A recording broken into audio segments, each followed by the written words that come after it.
coaches? I'm Ran, Remy, and Amy. Who? Amy. Who's Emi? Amy guy. Serban. He was a player. Really? He was a player in FPX. Really? Yeah. He's a coach, huh?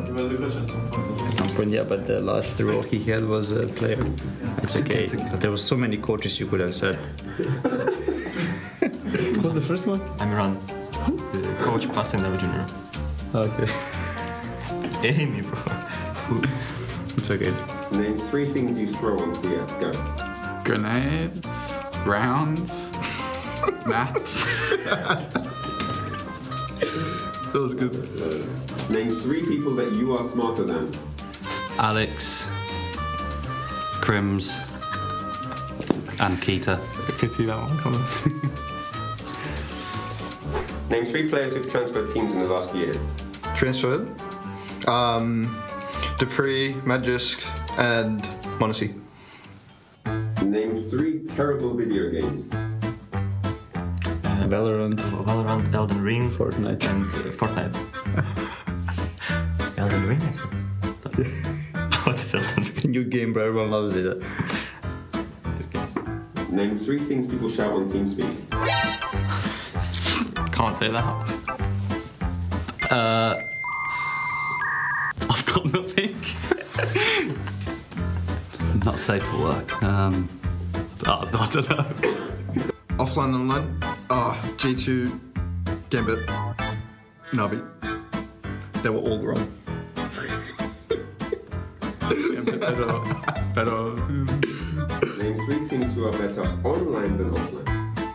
Gambit, Heroic, LFO. Nice. Very nice. Alex, name 3 websites you visit often. HLTV, Twitter, Facebook.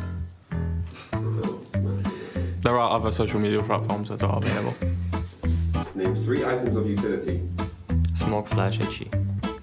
3 things Hunter hates. The... I got lost. How do you say opposite of cucumber, the other thing? Pickles. Like pickles, mushrooms,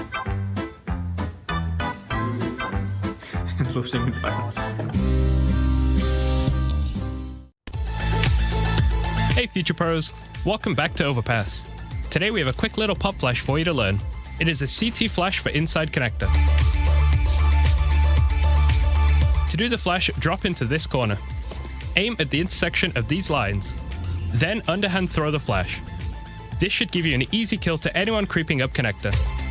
Hey guys, NIP here. We're gonna have to play a fun game where we have to guess whether or not the name that we say is a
Go team. Yep. X twice.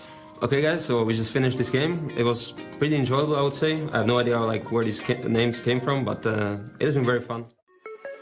Hello and welcome back, and I'm going to go over the key tendencies and strategies that can be found when preparing against FaZe's Overpass. Starting off on the T side, we first want to look at the key positions and who plays them. We should be looking out for Ross to be the outside B player, Rain to be holding inside a connector, and Twist as the A playground player.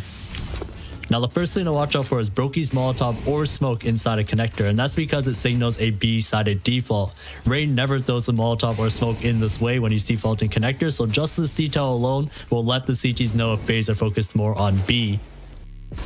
The second thing to watch out for also in the connector is whenever this flash is thrown. Now this flash signals a more A-sided default where Kerrigan is also in connector and FaZe as a whole are focused more on getting control towards the A side of the map. Now over on the CT side, we also want to know the basic positions of players on the map. We should be looking out for Rain as the A rifler, Brokey as the A opper, Kerrigan and Twist as the B players, and lastly Robs as the B rotator. The last thing to look out for is this close monster setup at B. Kerrigan and Twist like to play this setup quite often where one player is playing anti-flash and the second is taking contact. Being able to break this setup will be the key to hitting B. That's going to wrap it up. Look out for these tendencies the next time FaZe play on Overpass. What up, future pros? I have a nifty fast A smoke I saw Apex throw to help you on your pistol A rushes. You throw this smoke from the T spawn and it will block off the left side of the A side, allowing your teammates to run up short with a bit of smoke coverage. To throw the smoke, first shoot out the glass above. Really, this is the only one you need to break, but shoot them all anyway. Then get yourself stuck into this invisible corner next to this beam. Aim between these two dots as shown and jump out the smoke. This smoke will soar through the sky and land perfectly to block off the vision of short from the bomb site nice and early. As long as your teammates take out anyone playing close, you will have a decent standing to win the round. Good luck and rush A?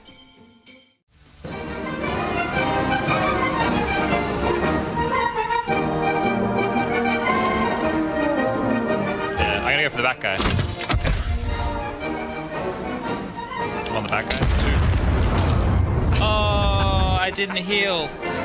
I had 2 medis. There's so many little ants down there, actually. Oh, this is gonna be hard.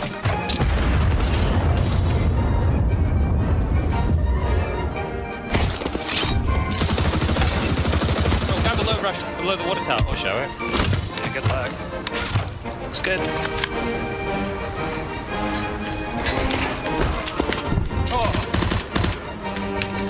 Oh my goodness.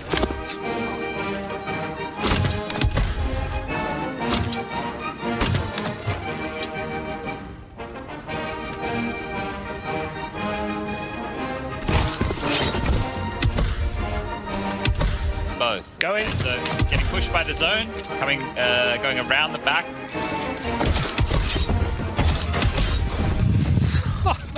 Yeah, I caught that on candy cam. Yeah. I'm just gonna go. Here at the red hut at the back. Okay. At this red hut rush. There's a big rock. Going. In the water one. I got the water. In between the rocks. In the smoke. In the smoke. I knifed him. I was just waiting.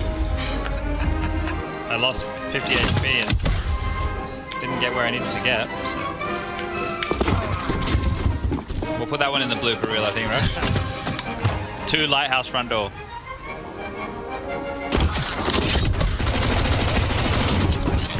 I'm just going. Okay.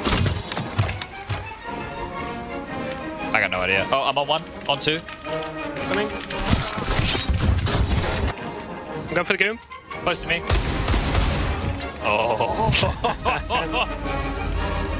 Oh dear. Oh lordy.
Who is it?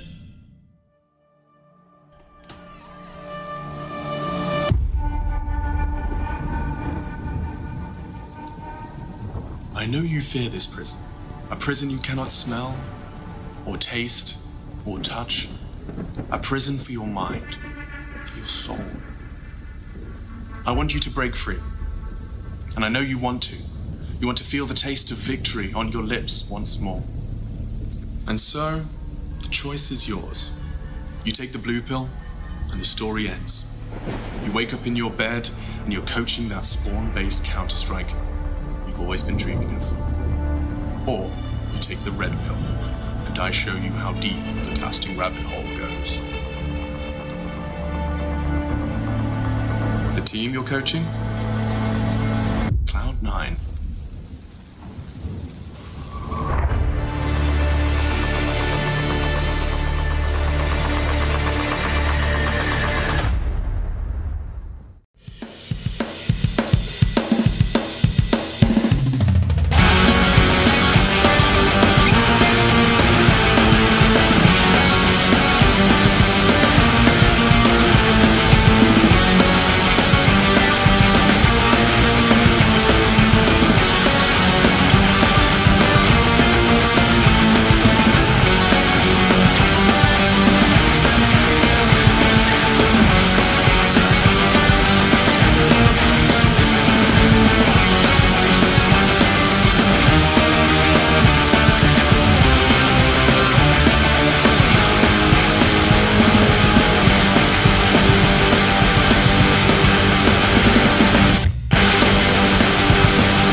Hey Future Pros! Sometimes in CS you just want to get aggressive and take the fight straight to the enemy. I'll use this mid push from Astralis to demonstrate a reasonably good approach to get up in the faces of your foes on Inferno. It really helps if you're keeping track of the T's economy, as doing this against a fully bought T side will have varying results. This strategy requires 3 Future Pros, 2 HEs and an AWP. Future Pro number 1. You'll be the player who pushes deep into mid. As you make your way to mid, get your HE out and lob it down mid. This makes sure that if anyone does face you, then they will already have taken some damage. Make sure to push along the right side of the wall so you don't get killed by a T holding steps. Tuck yourself into this corner and listen for any noise or calls from your teammates. When Future Pro 3 has made some kind of contact towards T steps, this is your cue to peek out and hopefully get a free kill. After this contact, keep your head on a swivel, as multiple Ts could be about to flood out ult mid or T steps. Future Pro number 2. You will mostly be holding ult mid, but first throw this HE just as Future Pro 1 does. Once you have thrown your HE, it is possible for Ts to be close to you already from ult mid, so be ready for a fight. You can cycle between holding mid and ult mid depending on how the Ts are pushing. Be confident in your aim and quickly process any information you receive. Future Pro number 3, you'll be holding T steps from the top of mid with an AWP. Your role is to relay information to your team and act as support so your fellow Future Pros can't be singled out. And that's it. Going aggressive as CT is always a risk, but if you and your lads are feeling dominant, this can be a great way to control the flow of a match. It could completely fail as well, and if it does, I don't want to hear anything in the comments. get some DM in instead and keep improving.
Name 3 CS coaches. Amiran, Remy, and Amy. Who? Amy. Who's Amy? Amy guy. Serban. He was a player. Really?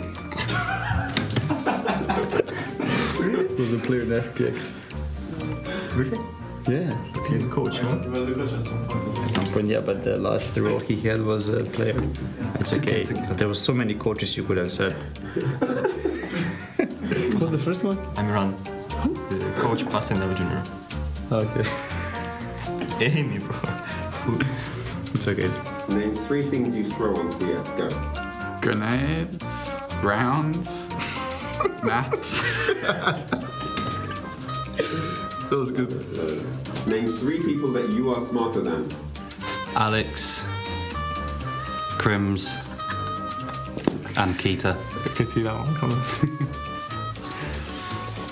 Name 3 players who've transferred teams in the last year. Transferred. Dupree, Magisk, and Monacy. Name 3 terrible video games. Valorant, Elden Ring, Fortnite. and Fortnite. Elden Ring, I said. What is Elden Ring? New game, bro. Everyone loves it. It's okay. Name 3 things people shout on TeamSpeak. Can't say that. I've got nothing. Not safe for work. I don't know. Offline and online. G2, Gambit, Navi. They were all wrong.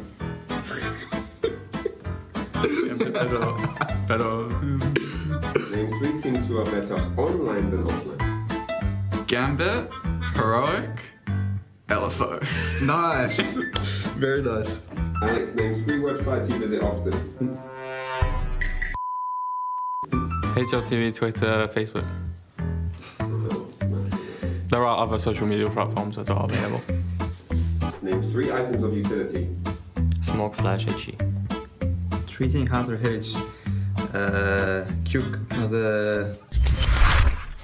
They showed up in the last 2 days. Some teams were a little earlier than others and got some practice under their belts before getting into this series. Oh yeah, just a little bit, and then they're going to get right into the playoff games. No warm-up here. You have to win this one. They weren't able to skip that stage right into the quarterfinals, so here we go. FaZe taking on Players, Inferno, Mirage, and Overpass as a decider.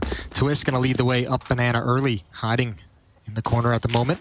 Hobbit, Nafany, and Inters with a 3-man stack at the top of Banana. Want to control that on the pistol round.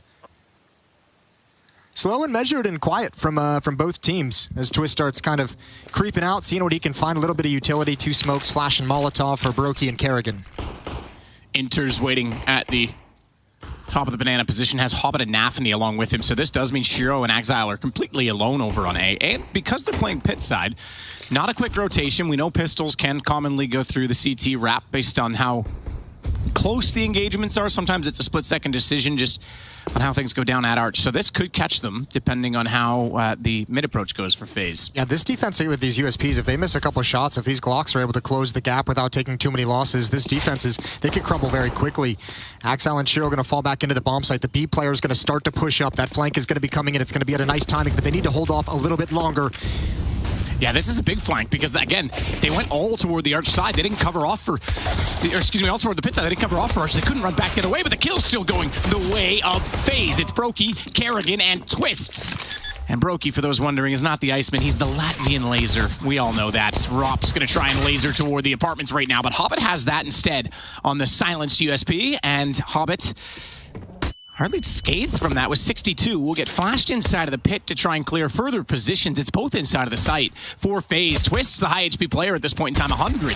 And a kill already to work with. Needs to work off Brokey's positioning. Needs to try and get this into a situation where he can bait out the shots. He's done that. Reloads required. The USP with only the 12 bullets. Brokey's going to catch off Hobbit. Twist comes back out and Hinters gets nailed. They had all the chances in the world to take down Brokey. I mean, smart of him playing at that box headshot angle for the player up in halls, but once you drop down, they've had a few chances to take him out. All it needed was one bullet. They couldn't connect a single one. So good job on Brokey, really jiggling and being a difficult target to land in that bomb site.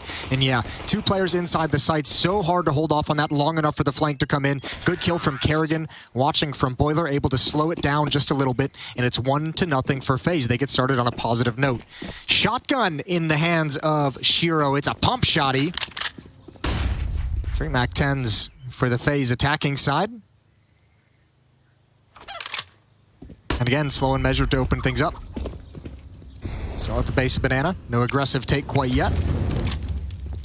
I like the point Maniac brought up. FaZe has played Spoiler, has played the foil to players a number of times in a number of big events over the past year or so. Well, remember at Katowice, the reason I said do it the hard way, obviously there was no easy way when you're in a playoffs that has only 6 teams on the stage, but they played Players and then went against Heroic immediately after. Well, they got to get a tough route here as well. There's this match. The winner of this plays up against Navi in the quarterfinals, so that's not going to be any kind of fun to try and progress through it. Good opening kill from Hobbit. That's an SMG getting the frag onto Twist. He's got 22 health. Nafany down to 44, but they'll take the man advantage. Shiro and Exile again alone at the 8 bomb site, but Inters is on a rotation. However, with that 5-7, the distance is going to be a problem.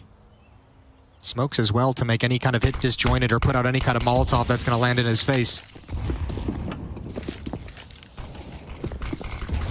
Shotgun Shiro. That's known now. Can't hit the first shot. Does follow up to catch Kerrigan, but not enough damage done as he heard the first shot and opened the gap so that he could get the shot in return, and that worked out brilliantly. No deagle from the pits. Yeah, good utility. Good smokes from FaZe. I mean, that smoke towards the half wall really obscured the vision. Smoke towards the front of the site made that shotgun, put it in an awkward battle, having to go at medium to long range with that weapon. Obviously not ideal, as we all know from various zombie games over the years. Nice entrance from these MAC-10s as well. Kerrigan wheeling around the site, finding Inters inside of it as well. Nafany's going to save a Galil. That's the only kill they got on Twist earlier on in the round. It's 2-0 for FaZe.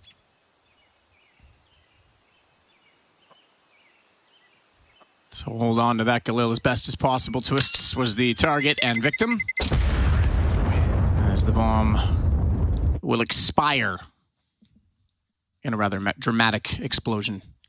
Jason, it's always dramatic. Always dramatic.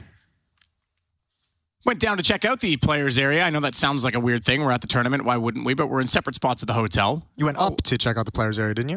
No, the players lounge is upstairs. The tournament area, sorry, is okay. upstairs. Yeah, Nice. it's actually quite cozy down there. The nice little lounge near them, but also very focused. It's not a large area cordoned off for the 2 teams just playing. It's only the 2 teams down there, so it's quite focused environment. We obviously also the little walk through that Chad and Alex did earlier on in the event of what this area is like at the hotel, what the tournament structure is like here.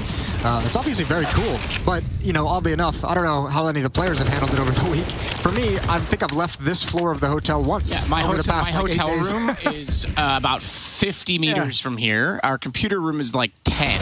Yep. The green room's about another 20. So yeah, this hallway is where I live. No need to go outside. It's perfect. Yeah, I don't touch grass. Twists. Grass can be sharp. You can get like a paper cut from grass. Don't call them blades for nothing. I ain't going out there. No way. That's scary. Nafny and Exile, the only two left alive this time. FaZe with a pretty clean clear against what was essentially a full eco, aside from Nafny obviously holding that gun to carry it over. They'll bring the bomb in. Rain, he's back with us.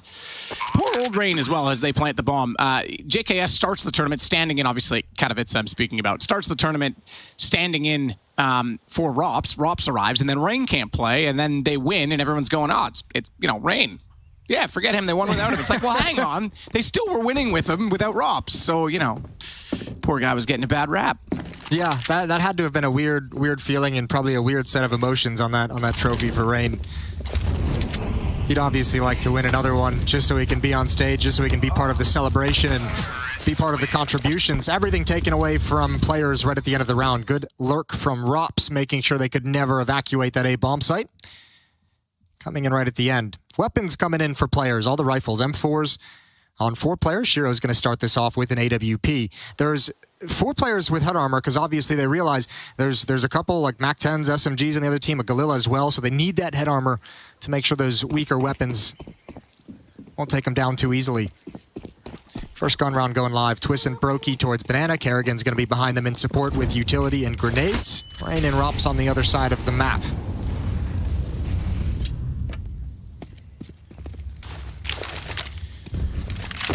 Nade goes over the half wall at Banana. That'll do fractional damage to anyone at the top side, but no one there. Being passive, it's just Shiro, in fact, that's over on that side of the map right now. Flash off the angle. He's back inside of the site, so Hobbit needs to be careful when he wants to rotate, if he wants to rotate, because he's got a smoke in front of him at top middle as well. Oh, there's a stack, though. Molotov might bust it up. Inter's going to fight in the flames, spraying him down. He knows he's going to die eventually. Good kills. Good setup so far from players. They've handled it well, and they never saw Exile coming. Wow. Good shutdown early on. Set the tone with a 4-man stack in middle. That was all good and well, except that they put the Molotov on Enters, who manages to get one. They didn't actually check for the fight that he was going to be shuffling, as far as I could see, unless it was a quick check. They didn't expect him to be in the corner. But they did it after the smoke dissipated. So Hobbit was already isolated, and then they go out and they get wrecked by him as well. They wanted to attack Rapside. They probably didn't expect for there to be a stack. The Molotov is meant to prevent anyone from swinging into the fight as they wrap around. Just a little bit of a miscalculation, but you're right. Obviously, when you kind of get countered blindly like that, it does look a little bit silly. Op going to be in the hands of Brokey. Up in the hands of Shiro still, obviously, and he's back towards the A bomb site. In fact, he's getting aggressive. Rain could shut it all down, though. Oh, good push from Rain. Exile couldn't land a shot. Inters will follow it up because, again, there's 2 players in one position. Make that a third, because here comes Shiro down the bottom of the stairs. He'll catch out Rops and get away with Rain killed. Thankfully, they got that kill because Shiro would have been a dead man as well. They've got to make this hit happen right now. They've got to do it before anyone rotates back. Kerrigan knows that. He knows they've spotted 2 towards the other side of the map. Twist, Kerrigan, and Brokey trying to find the entrance. Boost it up. Good trajectory from Twist. Nafny, though, still trying to dance around this smoke. They can't get the kill. They've got to plant the bomb. Oh, for CT. That kill came in. That's Twists that went down, but bomb still to be planted. I thought it was the bomb planter, and I was going to say, with the smoke gone on CT, this becomes very awkward, but they'll get it on the ground. So now the utility matters not, the positioning matters more. Brokey's going to get blinded off. That's an unfortunate flash that he just didn't see with the scope being in the position that it were, and Kerrigan down. They know he's likely to be the back of the site, though. Molotov off at the pillar, but they've got to cover around on Emo, and he's locked in the corner. There's no chance they don't double peek this. He can hear them running in. He's pre-scoped. He's anticipating the jump. He only gets one, and that's exactly the trade they were setting up for. So much patience from players, and why not? You have so much utility used at the end. They still have 2 flashes. They had 2 HE grenades. They had 1 Molotov. All of that to deal with Brokey's position. They obviously knew exactly where he was as well. Good job from players. I really like this. This is now 2 rounds. The 4-man stack in middle, and then the 2-man initially push in towards Halls with a 3rd there in support if anything goes wrong. And they never saw Shiro all the way at the base of the stairs to pick off Rops. Did ESL get these jerseys made for players? Because I've never seen these ones before for sale. They look kind of fun. What are they wearing? Just blank shirts with kind of like a mixed gray and material pattern. It says nice. ESL on them. Might make a nice running top or something, you know? Okay. Well, Maniac was right. We are doing fashion analysis.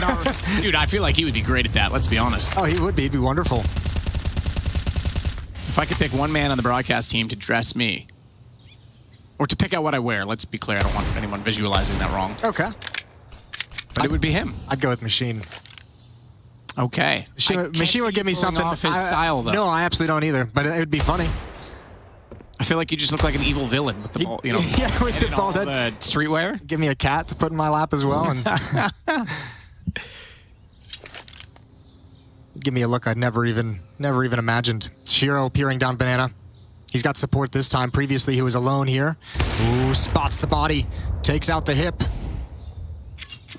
Gonna stick around a little bit longer, but not overstay his welcome. New angle and retreat. 5-on-4 for players.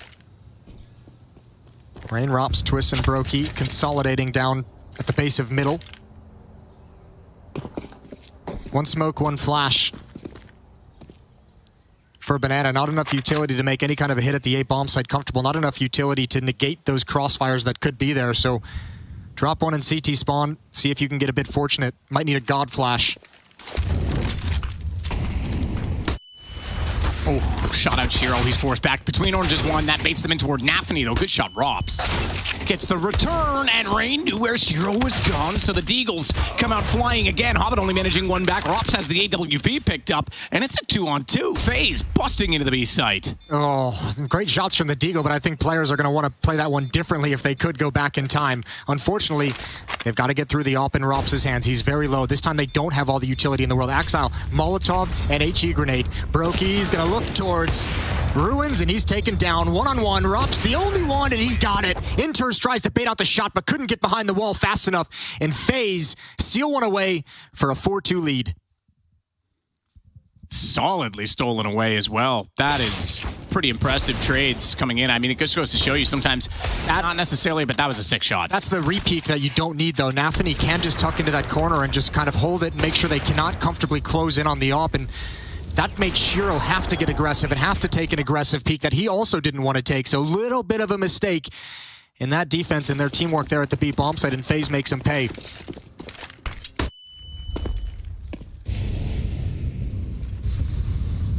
Brokey just waiting it out. Or as Maui Snake likes to call him, Brocky. At the T-stairs. Hobbit, meanwhile, looking to support his teammates by way of utility. Twists, again, trying to find the opening kill over toward Banana with Brokey there. Looks like Hobbit's just holding a flashbang to activate Nafany when they feel the hit coming in. Here it comes. We'll see if this UMP can get anything done, or excuse me, MP9 coming through. Self-activation. Ooh, yeah, nicely done. I thought the SMG would come out from spawn. It was Hobbit to actually make the jump, and he's got the opening kill on a Kerrigan. Players have actually done a very good job of finding the opening kills once the guns have come out. That was pretty nifty little flash. Yeah, bounce, and then even with the smokes down, Kerrigan never sees it coming. He traced him well through the smoke also, because he hit the first two shots. Kerrigan went scurrying back toward Banana, and then he landed the last. So pretty solid job overall. Rops is going to go back over toward Banana and join his teammates. He's got Rain with him. This is going to be a B hit. 42 seconds. It's got to be a great hold as well. There's no utility. There's no kits for the players rotating from the A bomb site, and Shiro has no armor. So they're going to want to hold this off if Nafany and Hobbit can't be impactful here. Pushing forward. Good shot from Rops. Nafany drops. They need to be aware of Hobbit, though. He's the one that went missing in the back of the site after the opening kill. Kerrigan never saw where he was shot from, so he was able to rotate back out quickly. He gets the boost. He gets 3 in the round in total, and that leaves us with just 2 FaZe players, but they're ready for the rotation. No shot landing. Brokey can't catch off the first player on rotation, but he nails Exile. Hinters will slide up further and try and get inside of the chapel.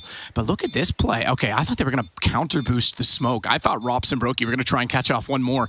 Instead, they'll fall with the AWP back to Banana, and I don't think they're going to go for this. They don't have kits. They don't have it. I think Inters is just... Oh, that's a big miss. Yeah, it is, but I mean, that's just a risky play from the M4 as well. They had to do 2 of those, right?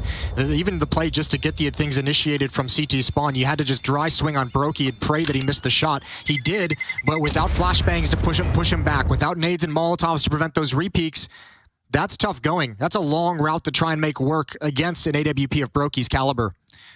3-round lead for FaZe, and probably more frightening is the economic control and dominance that they have set up just now. The double kill from Hobbit just wasn't enough. Brokey aggressive enough to thin the herd and make things easier for his team. FaZe looking good to start Inferno.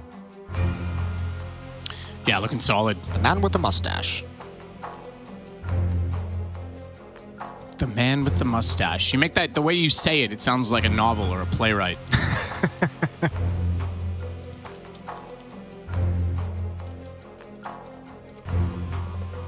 There is FaZe.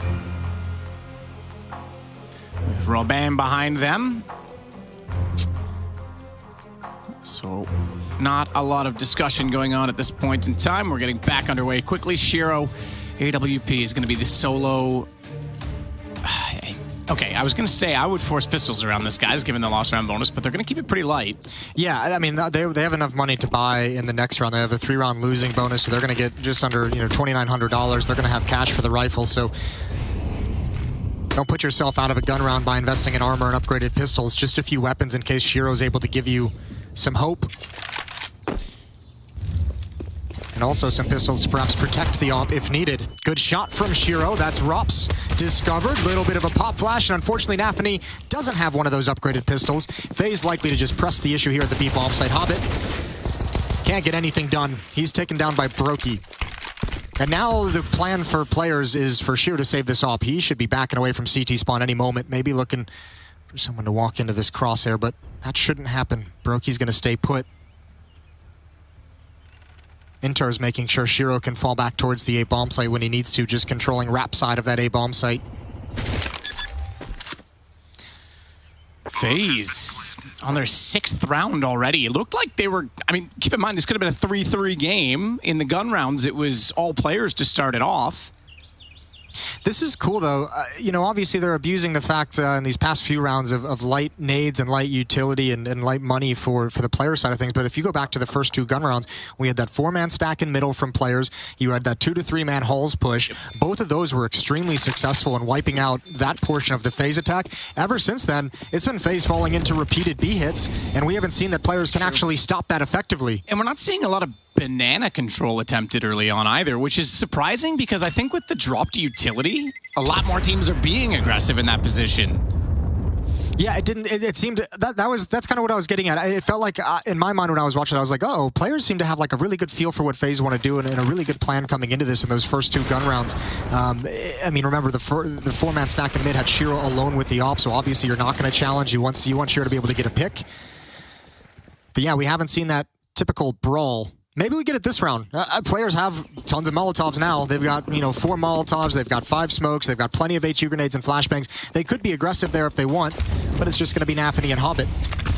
And Hobbit's going to take a peek at the car, a little bit blind, spamming through. He realizes how close they are, transfers over. Good return from Twist, who's also brought down to 19 HP, but that's unconfirmed damage. That's pretty... It's not bad from Hobbit. Considering he got the damage on Twist, like you said, though, unconfirmed.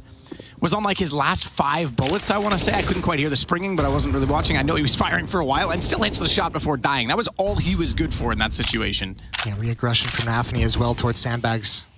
Smoke put out. He's got a Molotov whenever he feels like he needs it. That'll make FaZe nervous. When that smoke fades, FaZe is going to be saying, okay, we need to clear sandbags now. So there's going to have to be another set of utility out of FaZe to allow them to safely get in position to attack the B bomb set if that's what they want. So there's going to be an audible cue for the player's defender. That's Nafany, and he'll be able to throw out his counter nades and call over for help. There's the audio cue. Pop flash, they can get around the corner, and obviously plenty of footsteps. There's the counter utility from Nafany. Still has 1 smoke to work with late in the round. 35 seconds when he deploys it. That'll take us to about 15 seconds, and FaZe might want to bust through this, and indeed, I think they will. Nafany, a little bit blind. One's gotten past him, one's gotten very past him. And into the B-bomb site again we go. Players still not able to shut down these hits. That's, yeah, this is going to be something they absolutely need to talk about, because even with Hobbit putting a bit more pressure on it than previously, he only gets 1. I mean, he gets 1. I shouldn't say only. He gets 1 and gets a good amount of damage, and then they do nothing afterwards. Well, here's the dink that gets Swiss. I guess it was just the nade. He already took damage before that. Took a little damage. Yeah, the nade chunked him down that last bit. Rain had no idea where the bullets were coming first, but look at him spinning. Just like an auto turret. Shiro might try and get one at the end, but no one's going to come in this direction. 7-2, 5-round lead for FaZe. I have to think that round, you leave Nafany there alone. If you're players, I think you're saying, look, eventually they're going to have to go to the A bomb site. Eventually they're going to have to come back and try their luck on this side of the map one more time, and they're trying to read Kerrigan, what he's going to be calling, and he's putting together a great game so far as an in-game leader for FaZe, as we've come to expect out of him.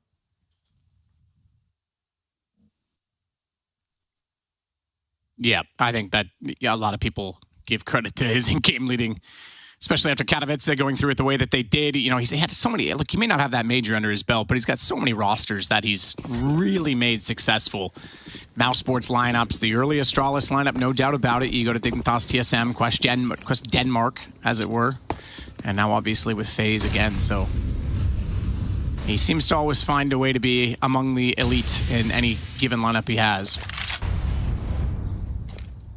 That alone should speak for itself. Shiro's going to back off. AWP Arch side. He watched toward the doorway at Boiler, where in which FaZe have already started to occupy. So this is the change-up. Even though they've been so successful at B, Jason, they can't expect to go there every single round all game. And with Hobbit being a little more aggressive last round, they put some early smoke down this time, and FaZe is just going to try and play A instead. Comes the utility. Shiro's going to have a decision to make. Exile's burning. He's got one kill. That's Twist to go down. Kerrigan lurking on Rap side, but there's two players here. You shall not cross this for sure. Good frag from Nafany.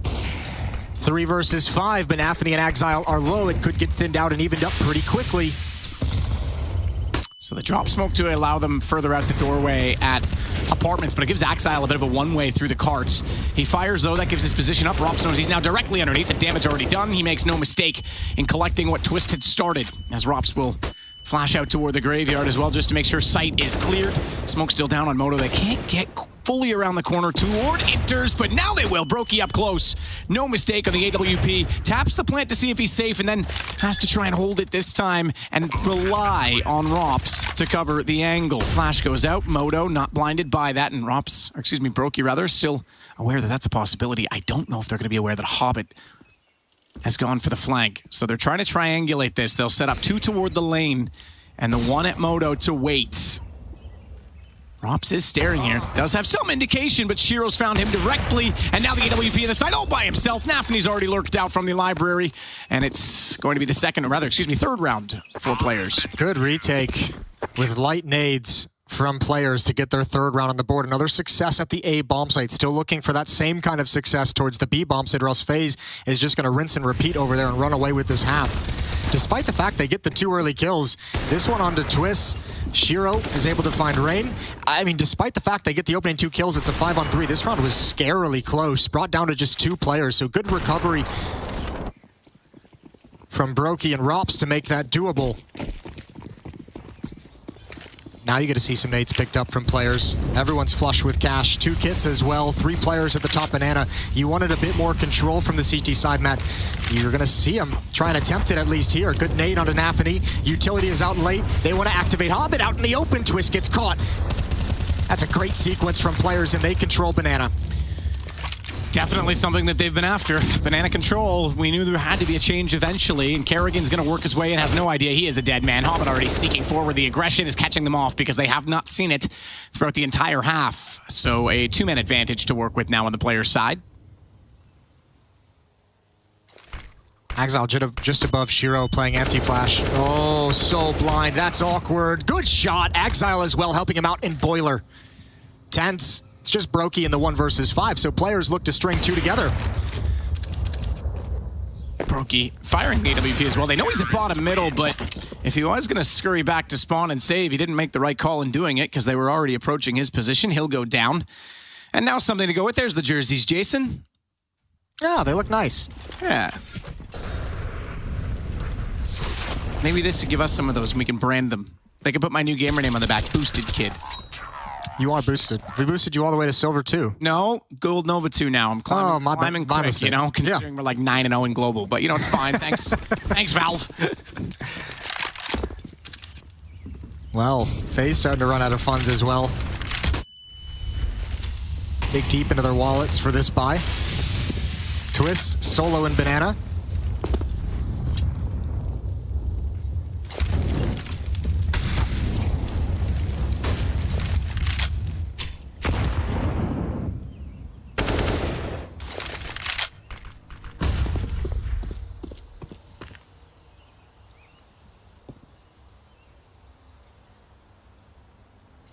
Shiro waiting for that smoke. Aware that they could go through it, so is Crosshair wide off the wall. They want to attack Rap side. There's going to be contact here when the smoke fades. Rain and Kerrigan close by. He's with him as well. He's not actually on top of the pallet, which a lot of players will go for with having a different angle, but Shiro gets the first shot. Nathany overextends, but Inters comes back around to take out Kerrigan. They need to trade underneath of the atrium, and just barely Brokey gets that shot before they can fall away. Rops nearly caught off with a repeat. He's spotted. That gives away the positioning of Exile. Hobbit's very aggressive. That's a huge win. Gap in the smoke. Drop the Molotov. Fall away, Hobbit. You're playing with death. He's playing with fire as well, and that's going to keep him safe for the moment. Tucks himself back into the dark corner. Down mid we go. Rops looking for the flank. It's Exile who gets picked off. Oh, players overextending a little bit, but Shiro, he can stop this. He can put a stop to this with his off, but you can't miss. Jumping shot, and he doesn't. So much accuracy. Rops has a chance for a 1 versus 2.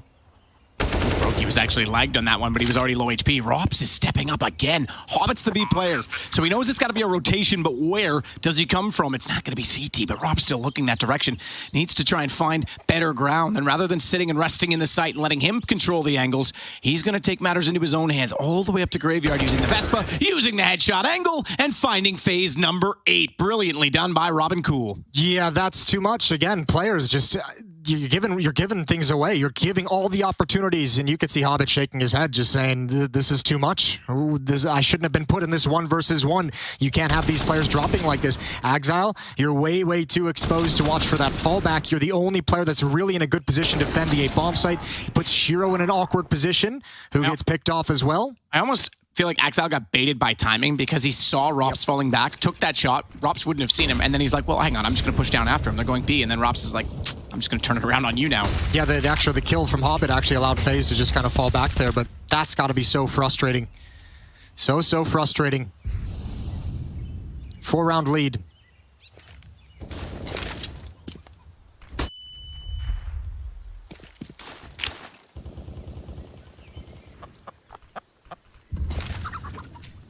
So Brokey's AWP this time again toward Banana. Nice nade. That'll land straight on the feet of Nathany. He's down to 46 HP already. And they know he's there because he had to Molotov himself out. He's going to go front bags instead. Oh, that utility burst, though. Brokey on 33. Hobbit caught out by Twists, though, and he nearly caught out Nathany as well. Feels like that frustration is starting to get to him a little bit there.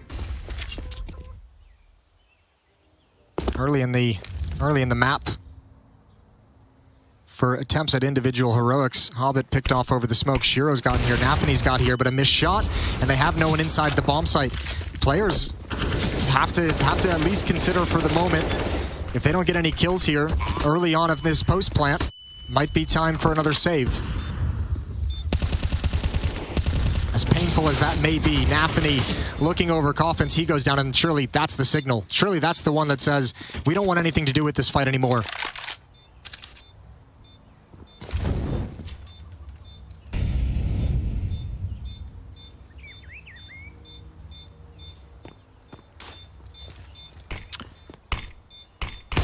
Holding fine line on that gap. Smoke goes out. They tried to peek into it, couldn't get it done. Inters, he gets Kerrigan, but that's after in which Shiro went down, and Rob's now pushing toward the tree. Good flash, but he has the lineup already there. Inters cannot get anywhere. Exile, Rob's is going to go down with the bomb, unfortunately, but Exile trying to stay alive will get the AWP. Twists keeps the AK, but that's not going to matter for FaZe. Money, well, not a plenty, but a decent amount. So that AK is somewhat significant. Players have to buy.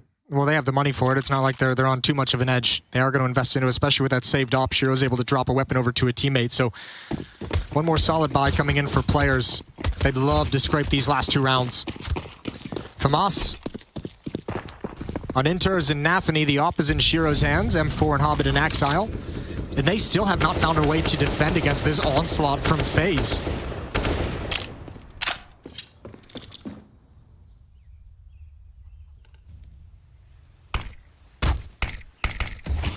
Oh, nicely done, Hobbit. That is pretty good. Good for you. I'm proud of you. Well done. Molotov will cover off the CT connection. There you go. It looks just like an afro on top of those barrels. But But Banana again for FaZe to work with. Nade as well is going to bounce off the mid corridor. Off of Dracula's house. There's a house that's yellow in an alleyway just like this in Sighișoara, Romania, if you want to look that up. And it was Dracula's house. Cool. It was where he was born into. Fun fact of the day. Yeah. With Matthew Trivet. Yeah. Exile just peering to the left of the hay cart. Looking for a cheeky frag. Nade should chunk down Rain pretty decently, and indeed it does. Down to 33. That's actually spot on. However, with Twist lurking in Banana, 4 players from FaZe are lined up to make this a very effective hit. Flashbang from Shiro actually blinds Inters and prevents him from peeking with it. That actually might scare FaZe away from this hit, and indeed, they're falling back. They feel a lot of pressure. They're hitting a great timing as well. Players actually feel the pressure even more. Nafany's pulled all the way over. Twist and Brokey are getting this started. Hobbit has no help. He's just got to chill. He's boosted up. Opening kill for Twist, peeking at long range. The AK is going to win that fight every day of the week. So will the op. Bomb has been planted. Shiro. FaZe is reading players like a coloring book. Is that reading? Yes. I'm confused.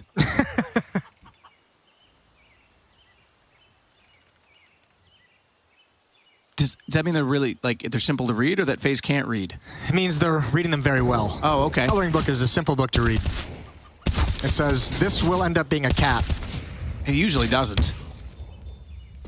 Well, we had different coloring books growing up. Good kills from Exile. Low impact, obviously, well, no impact, really. Money doesn't so much matter at this stage of the game. Ooh, yes, Shiro gets Brokey at least. So AWP held over for the final round of the half, but it's already 10 for FaZe. That is a pretty incredible scoreline. And they'll go straight back onto the weapons on their side. All AKs, just to note. There's that beautiful body block. That was about the only positive thing to happen to players in the whole round. Everything after that was horrifying. Twist, those fights he loves. Loves them very much. 10-4. Kerrigan showing some real class in his calling this half. Manipulating Inferno's rotations to perfection. 3-man stack at the top of Banana for players. One more desperate attempt to hold on to it. Molotov down, extinguished, and that's extinguished by someone other than Brokey, so as it deploys on the other side of the fire, massive gap for him still to peek with. Twists is going to get closer to the half wall, and they're going to boost above him. This is a problem because no one tends to look directly upward on this situation. And oftentimes the man over the wall spots thou who under him more often. Yeah, they obviously have no idea he's there, though. That very easily could have gone the other direction. I think they were actually activating. Twist was calling for the flashbang to turn around the half wall, and it was just a little bit late. Shiro holding top middle this time. Rain is staring in that direction, but backing off. Rop's already inside of the apartments, and he'll start working up. He's just going to go for picks inside of the site. Exile is at the pitch. Shiro, good shot to start it off. Exile follows that up and falls back to the balcony. Rops knows he's there, but then would still have to bypass the site. Not with that lovely smoke in position, and he can now elevate himself above it as well. But as he drops in, he's spotted. Now they both know he's there, and he still gets the lineup as he tries to chase the player of Inters going inside of the site. He gets the free kill on Shiro, who walks out in front of him, and that means Brocky's now got Inters. It's falling apart. Gross. Oh my God, Rops. Nafany's head explodes in front of his eyes with a single click of the AK. It's all on Hobbit again. Another 1vx that Hobbit's going to be thinking, how the hell am I in this position? And Brokey's got his number this time, 11-4. What a great half from FaZe. You got to give all credit where it's due. They just worked players.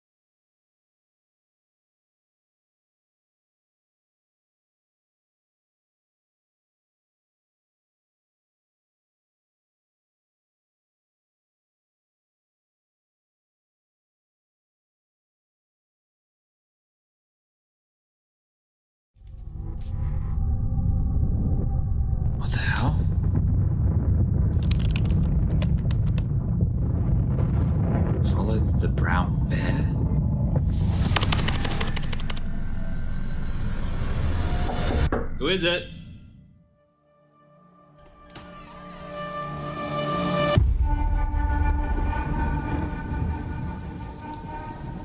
I know you fear this prison. A prison you cannot smell, or taste, or touch. A prison for your mind, for your soul. I want you to break free. And I know you want to.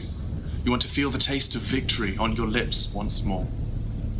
And so, the choice is yours. You take the blue pill, and the story ends. You wake up in your bed, and you're coaching that spawn-based Counter-Strike you've always been dreaming of. Or you take the red pill, and I show you how deep the casting rabbit hole goes. The team you're coaching? Cloud9.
Overpass third in this, I should say. Excuse me, Mirage is up next as map number 2, but it's 11-4 for FaZe. That's coming off the T side, Jason. Yeah, and those are not happy faces on the players' side of things, and I think you could tell in some of the ways they were playing, frustrated that things weren't going their way. I think towards the end of that half, you really saw players kind of falling out of that team cohesiveness. A lot of players trying to take some individual fights or individual playmaking that just went against them, and I think that's part of the reason why we have such a spread scoreline.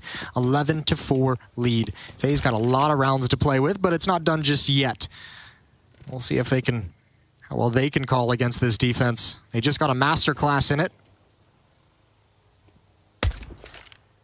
And takes a little shot. Nade coming out over the half wall, but backing up his Exile to avoid any real damage.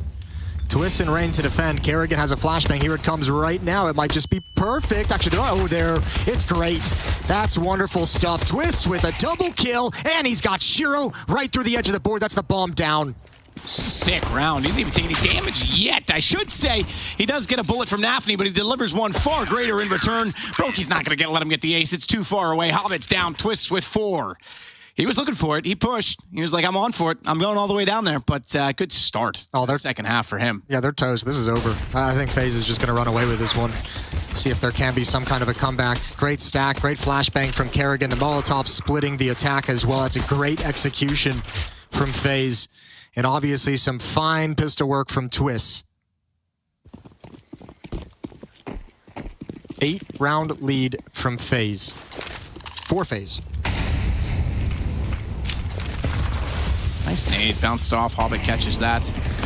Ooh, gap? Or is that just misleading due to the smoke, or the flames, excuse me? It made it look a little bit like a graphical glitch, but no gap. Brain couldn't see through all the way.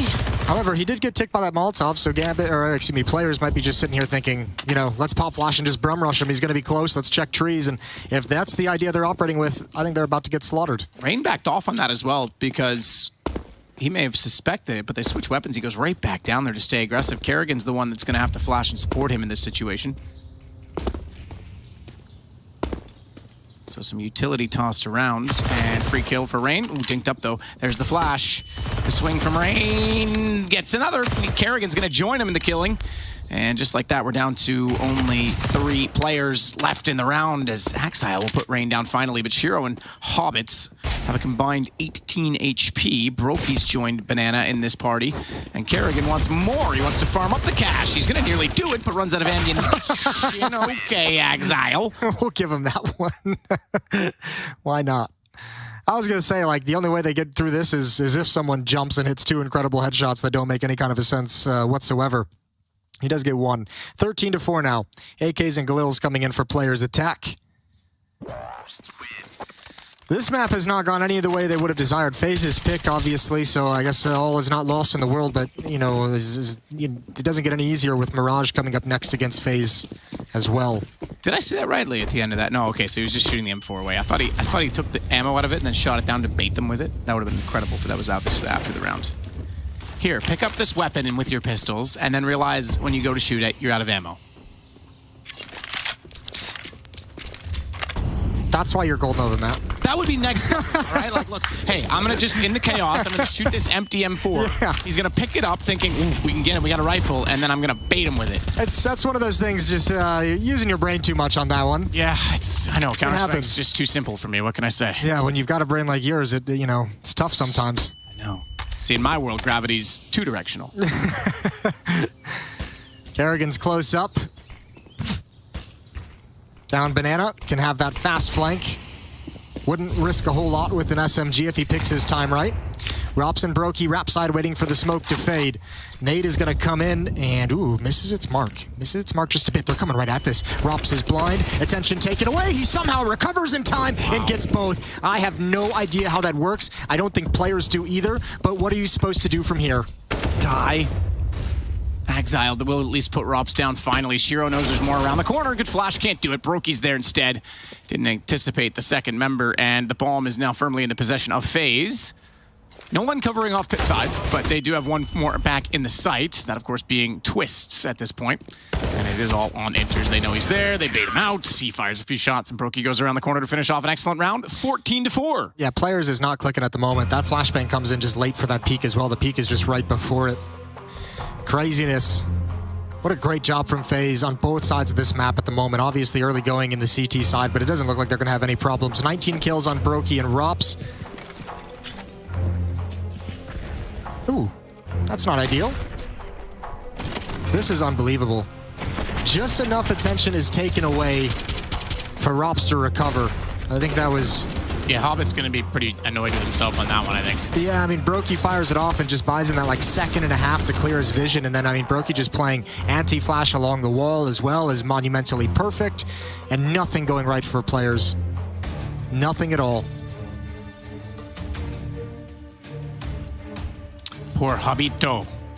Can't get it done. Do love the guy. One of my favorite players. But now, we are 2 rounds from a potential disaster of an opening map for players. I would argue it still isn't a disaster, but maybe they can recover it.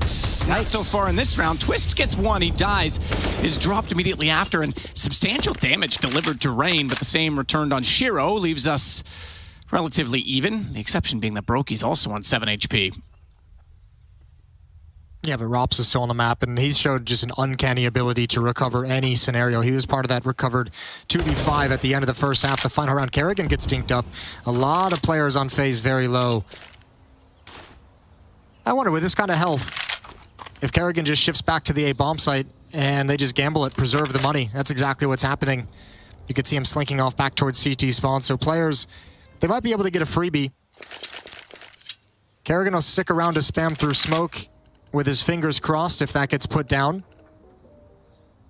But this is looking like it's got a player's victory written all over it.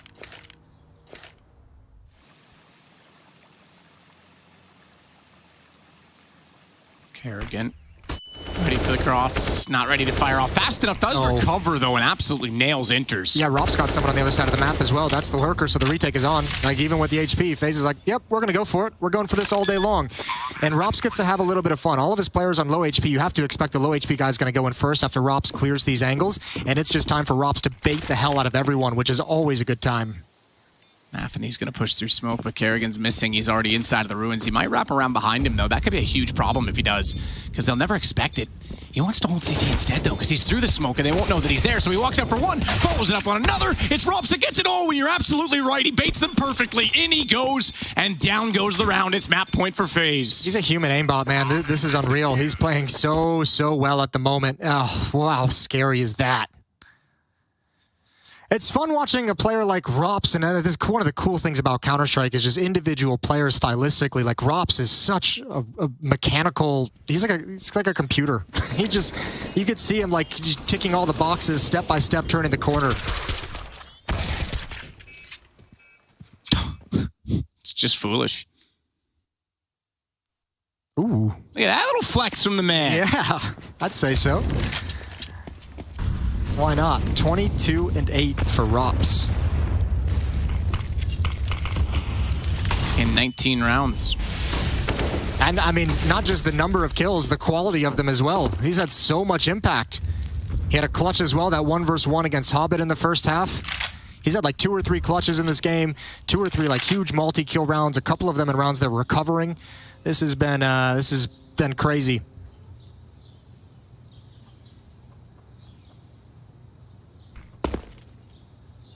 So Brokey waits up inside of the apartments at this point in time with the AWP. Rops will play the stairs and support that position with the rifle.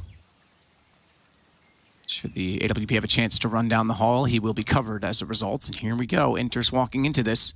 Needs to be careful. That Chicken could reveal his position. He baits out the shoulder. Chicken doesn't move. A little stoic guy. Fires the shot, no one running after him. Rops holds his position, realizing they're already out middle. He nails one, uncertain as to where the rest of the attack comes from. He'll clear the boiler position. They won't go around the wall. They won't swing in the door behind him, so he should be clear to get away at this point.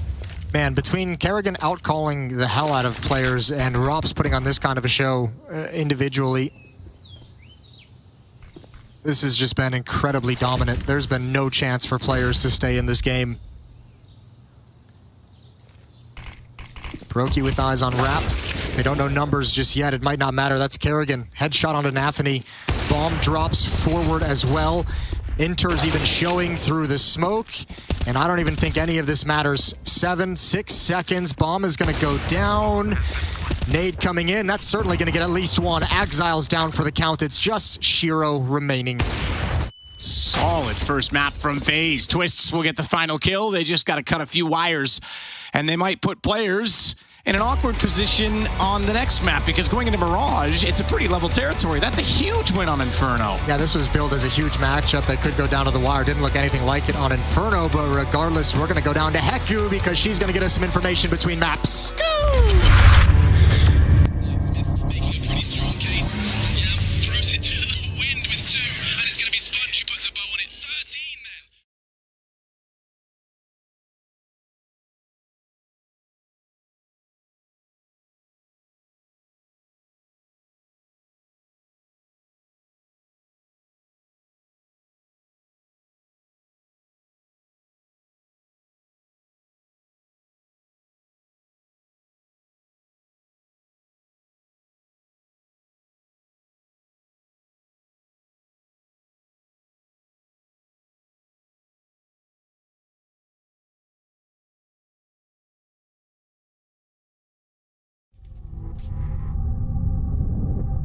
What the hell?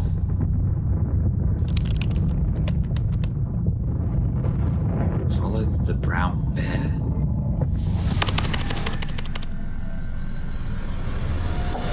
Who is it?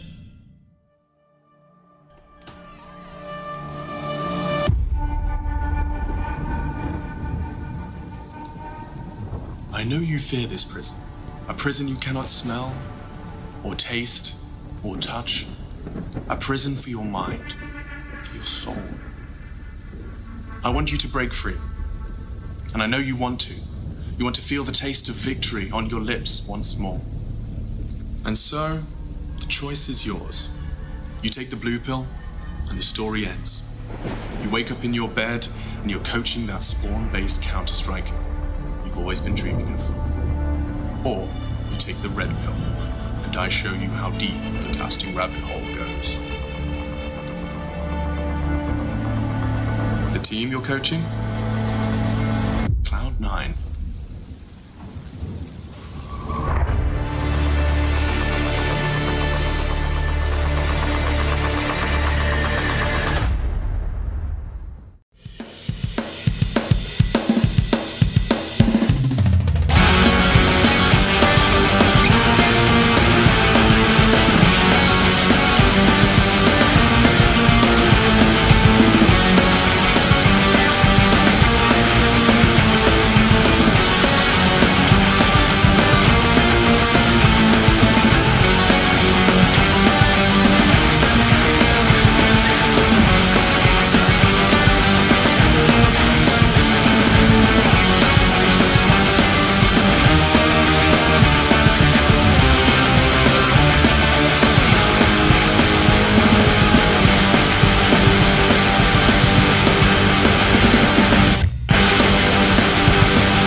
Hey Future Pros, sometimes in CS you just want to get aggressive and take the fight straight to the enemy.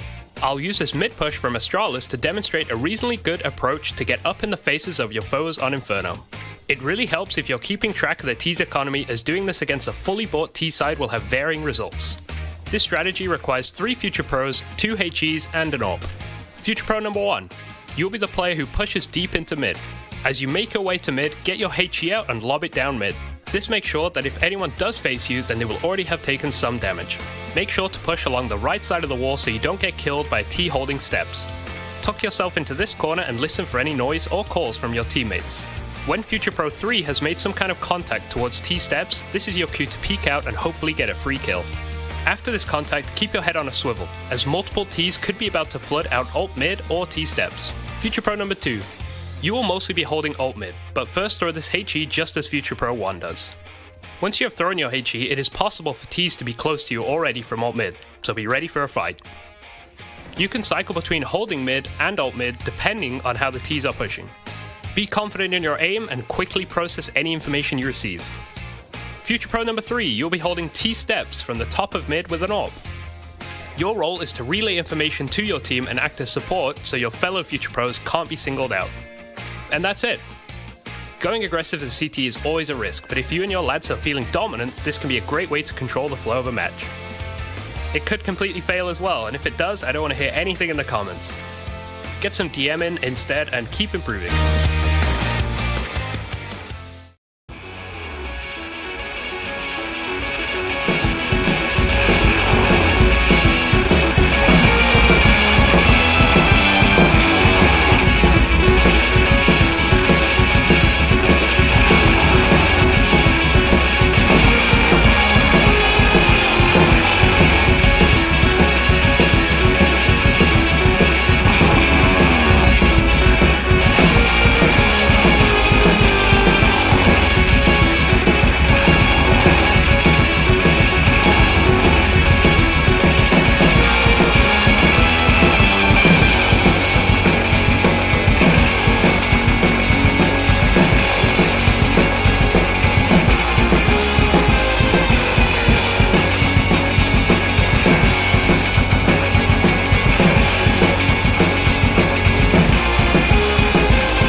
players, coaches. Amiran, Remy, and Amy. Who? Amy. Who's Amy? Amy guy. Serban. He was a player. Really? He was a player in FPX. Really? Yeah. He's a coach, no? At some point, yeah, but the last role he had was a player. It's okay, but there were so many coaches you could have said. What was the first one? Amiran. The coach passing level junior. Okay. Amy, bro. It's okay. Name 3 things you throw on CSGO. Grenades, rounds, maps. That was good. Name 3 people that you are smarter than. Alex, Crims, and Keita. I can see that one coming.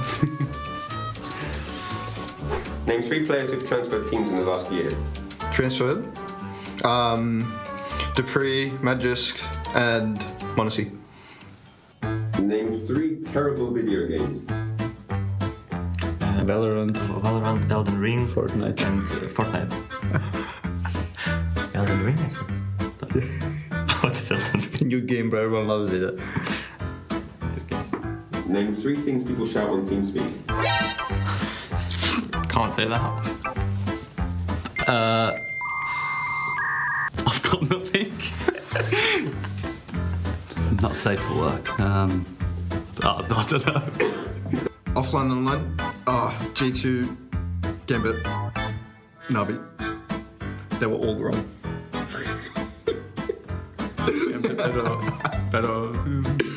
Name 3 teams who are better online than offline. Gambit, Heroic, LFO.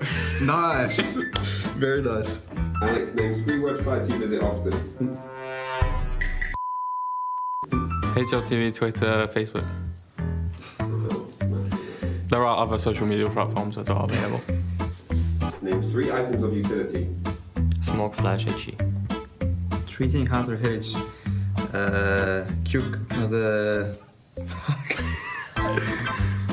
I got lost. How do you say opposite of cucumber, the other thing? Pickles. Like pickles, mushrooms. Losing in finals. Hey Future Pros, welcome back to Overpass. Today we have a quick little pop flash for you to learn. It is a CT flash for inside connector. To do the flash, drop into this corner. Aim at the intersection of these lines. Then underhand throw the flash. This should give you an easy kill to anyone creeping up connector. Hey guys, NIP here. We're gonna have to play a fun game where we have to guess whether or not the name that we say is a band or a CSGO team. Yeah. It's gonna be exciting. Yeah. Let's do this. Let's do it. All right, I'm gonna start with this one here. Yeah. These Nuts. These Nuts. Is that a band or a CSGO team? This is a really tough one. Yeah. Yeah, I'm gonna have to go with a CSGO team. That's completely wrong. Really? That's a band. That's a band. Yep. These Nuts. Yeah. They're for sure gamers though. That's oh, that's tricky. Fox Academy. Fox Academy. I mean, that gotta be a CSGO team, no? Is it your final answer? I don't know any other brand that's called Academy, so yeah, I'm gonna go with CSGO. Well, there was a band. I straight throw you a shitty one. Nothing but thieves. This is what team? 100 thieves. No, nothing but teams. This is band. Really? Nothing. Yeah. You know this one? No, of course. Nothing but thieves. No, bro. No, bro. Yeah. No, bro. No, bro. No, bro. I don't know, bro. I don't know about that, bro. A band called No, Bro. No, bro. Why would you choose that? That's more like a joke name for an open qualifier. Yeah, I'm gonna say CSGO. Yeah? Yeah. Yeah, I would have said the same, but it's actually a band. Oh my god, dude.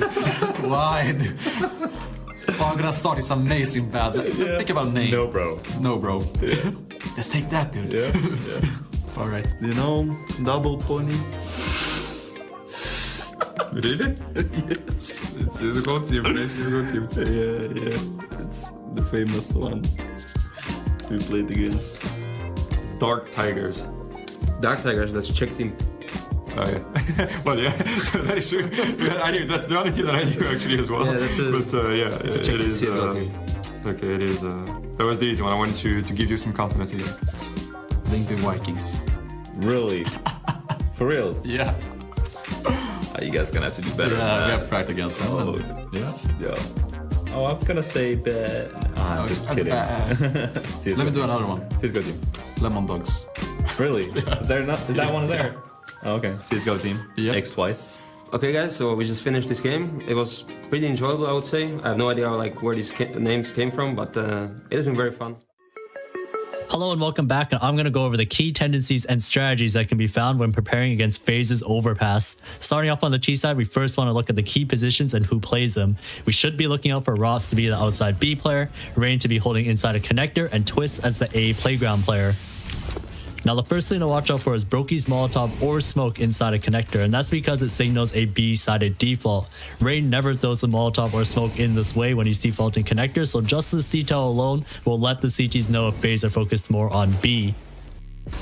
The second thing to watch out for also in the connector is whenever this flash is thrown. Now this flash signals a more A-sided default where Kerrigan is also in connector and FaZe as a whole are focused more on getting control towards the A side of the map. Now over on the CT side, we also want to know the basic positions of players on the map. We should be looking out for Rain as the A rifler, Brokey as the A opper, Kerrigan and Twist as the B players, and lastly Robs as the B rotator. The last thing to look out for is this close monster setup at B. Kerrigan and Twist like to play this setup quite often where one player is playing anti-flash and the second is taking contact. Being able to break this setup will be the key to hitting B. That's going to wrap it up. Look out for these tendencies the next time FaZe play on Overpass. What up, future pros?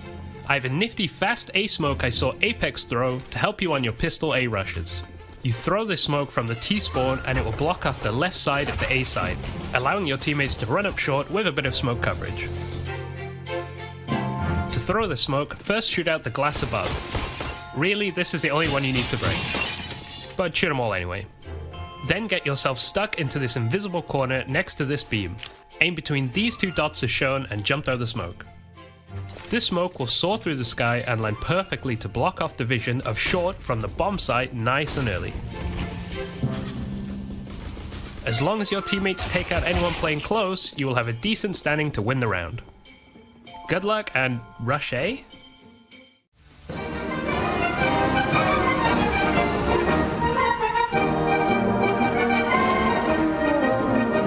I'm gonna go for the back guy. Okay. I'm on the back guy. Oh, I didn't heal. I had 2 medis. There's so many little ants down there, actually. Oh, this is gonna be hard.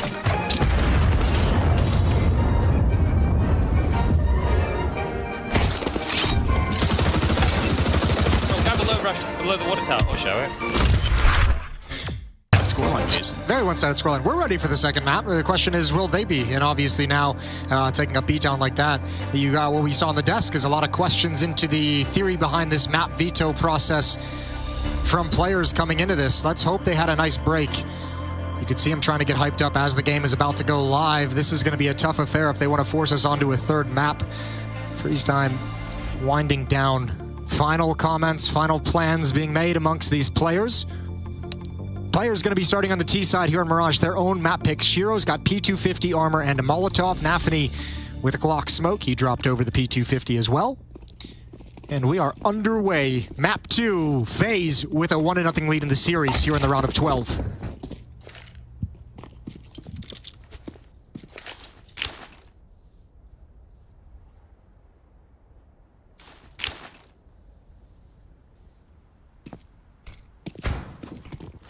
Kerrigan, good shot to start it off. Clean and concise, but he gets traded out. Inters gets the response. Brokey now trying to cover this crossfire setup. Twist came back from Catwalk. Gets one on his way back to the site. Brokey's still alive, so don't be misled by the fact that the HUD suggests it's a 2-on-2. It's not. There's still a third. As Twists goes down, Brokey has kept himself alive by falling back inside of the checker room. No, take that back. Excuse me. He's at the pillar. I thought he went all the way back through the door, so he's still inside of the site. They have to find him, but his teammates looking directly at him to get the information based on his position. As he swings out, Exile will punish him. They're not able to get the trade immediately. Bomb planted. And they should know both have come through the window as Rain gets dropped. It's Rops, the man who is incredible on Inferno, that has to try and go against Exile, who tags him up, but not nearly enough. Down to 89. It's all about time and space at this point with the bomb ticking away. No kit for Rops, and no life either. Great shot from Exile. Much better start. Well played 1v1 as well. The reposition is fantastic. Rops just loses track of him, and even though he has a good peak there, a good fight to take, Exile is able to win it out. 3 kills and a very grindy pistol round at that B bomb site. 1-0 for Players. Good to see them get out to a positive start. Maybe help shake some of the jitters loose after that map 1 beatdown. Exile doing a phenomenal job in this recovery of the round. Got a full investment from FaZe. They've bought Deagles. Brokey's going to stick without armor for the AWP. Kerrigan on the scout.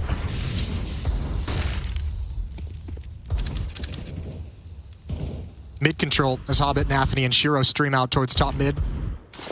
It's going to be likely to do damage. It does put Hobbit down to 54. So that one nailed Hobbit. I thought it would get 2, but I think Nafany just got around the edge of the boxes in time to get away from that. He'll push down to the bottom side of middle with a Mac 10. Rain's actually got a deep angle in towards Palace as well. So they have a decent amount of information at the A bomb site, which is why they're able to stick around in mid so much. And that's going to be a powerful position the later this round goes, if Rain's able to maintain that intel. Kerrigan peeking towards connector. Twist and Rops can work together on catwalk. As Twist plays the corner, Rops can hop over in towards ladder room if they want to double up on any kind of a play there, but it's not going to be coming from that direction. 4 players from Players lined up in upper B. Hobbit just lurking in middle with about half health.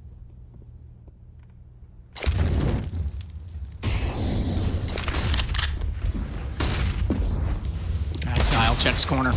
Comes back out. Brokey tags. That's going to put him very low. It allows Inters to collect, but Rops doing the same damage that Twisted capitalized on. Still the kills level. It's a 2 versus 2. AK Galil for Inters and Shiro respectively, but Rain, now having picked up a Galil, has Kerrigan's scout to work with, and that scout can be oh so deadly. Shiro's going to start it off, though. No deadly dealt this time, as it is another round for the Players. Yeah, and they're going to be okay with that, obviously, but it's got to be, I mean, from a spectator perspective, it's like, oh man, FaZe is making pretty much any buy be dangerous. Their crossfires, they're executing so well. We saw it on Inferno, we're seeing it now here. Even with some decent kills from Inters, the Deagles ringing out and doing great work to bring that into a 2-on-2 to begin with. Some pistols upgraded. A couple more Deagles. A pair of dualies. I knew you were going to say it. I was like, did you say some pistols and not mention the dualies? I was going to bring, yeah, don't worry, I'm going to get there. I might just kind of switch things up so, you know, you're not used to it as much. I'm on edge? Got it, yeah. Keep you on your toes. What a great in-game leading strategy. Am I the in-game leader of this partnership? Yeah, apparently. Okay. Nafany going to be jumping up. Oh, nope. He's going to miss that jump, and it might be a good thing. It might have saved his life, and it does. He does control onto Rops. Exile is the only one here. He's gained access down towards Van and a pair of kills. This is what you like to see. A little bit more assertiveness, obviously, against unarmored pistols, and they know it. So there's really no fear in the gameplay.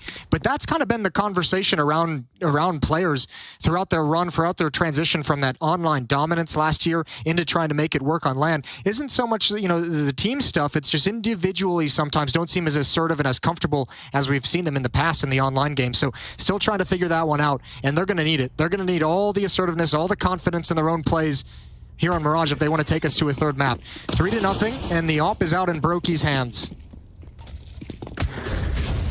And they'll go immediately toward the window with Twist's M4. Hobbit holding inside of the apartment position just to be sure if anyone dare push through Palace, they would be caught off immediately. Doesn't want to make contact yet. He's just holding to make sure his teammates can get position at A main should they take that position, because right now, very spread out across the map and not a lot of contact being made yet from the T's. They'll smoke off toward the bottom side of connector. Window as well. Actually, cross it over, excuse me, it was just the window smoke. I thought I saw a second one being thrown from Horseshoe, but they didn't line that up. Now we'll get a smoke that goes that direction. Still a good amount of nades for players to make something happen. Obviously lining up to try and split this A bomb site. Rops is here at top connector. Rain playing on top of the balcony, and you've got Brokey's op lying in wait. Rops comes right through. Nathany never expected it. Great play from Rops. Ooh, a good smoke as well. Hobbit's given up his position with the spam. That might start to help FaZe put the puzzle together of what's coming, but it's a 5-on-4. Twist still holding out inside of the window. Ooh, flash timing, Exile. Got a sniff of the shot toward the site. Nicely done up over the cinders to try and clear the fire position with the smoke advantage, but Brokey catches him when he gets there. Still on an open angle, was able to find it. Hobbit, though, does get Rain eventually, so that Palace battle goes the way of Players. He's still alive with 2 HP. That gives them now a 2-on-3, but it's going to be so desperate. Inters has to do all the work. He's tagged up. Hobbit, though, somehow gets Brokey. That's with the 2 HP. It's all on to Kerrigan. Nade. What a turn on this. That nade is massive, though, because Hobbit, he got the bomb down. Oh, my goodness. He was not the one that was planting. He just tagged him through the box. He has no idea, but he just did a substantial amount of damage. Inters goes down to 22 HP, and that means Kerrigan gets an easy shot when he peeks out. What a tough fight. I actually thought the other guy was the planter. I thought Kerrigan just wanted with the HE grenade. Inters does a phenomenal job of taking space in that A bomb site where the rest of his teammates are going down and taking fights. He's creeping up ever so slowly. It's almost a shame this has gone against him. There's the opening kill. Aggressiveness. I think Axel might have thought that Molotov would prevent that angle from being dangerous. Okay, Hobbit, that's how you got the player at CT. Fair enough. He had 2 HP, and that's how he got it done. Yeah, I cannot believe Kerrigan just tags Inters right in the face through the box. That's a little bit fortunate. You can even see Kerrigan laughing a little bit. 3-1. Money is a bit busted, though. Even in a loss, players can't be too shook up by that at the moment. They have to know they have FaZe on the ropes. This would be a phenomenal reset to get early on. It would extend the economic advantage of players into the middle portions of this half. Window smoke, naturally. They're going to boost toward the ladder room on Catwalk. Rain's the one that they'll put up there. He has the MP9. So look for him to just try and close and quickly engage upon anyone that dare work up the Catwalk position.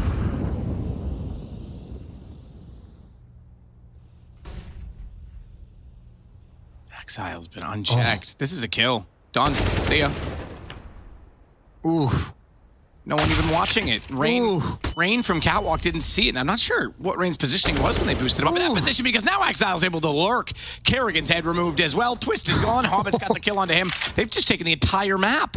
Yeah, without really using... These are all like just peeking into fights. Exile taking a lot of space. Not a whole lot of utility either. Oh, knife. Wow. Even He's getting still tagged. got the knife off while getting tagged. Communication, no turning around. He's low. They know that. They'll burn him alive. He gets the money for the knife, but yeah. His teammates like, oh, he's in the... Oh, he knifed you. That's actually not too bad for Rain, considering he gets so much bonus money from the knife kill. That's going to help them be able to have a more sustained, more powerful buy in the next round. This is so cool. Just Exile taking over the round, completely deleting the entire middle portions of the map. And FaZe, once you lose that in that kind of a fashion, there's really no way for you to recover the round. Gotta be so happy. 4-1, 3-round lead for players, and they've relegated FaZe back to Deagles, but these are still dangerous, as we saw in the second round. Deceiving, though, they can be.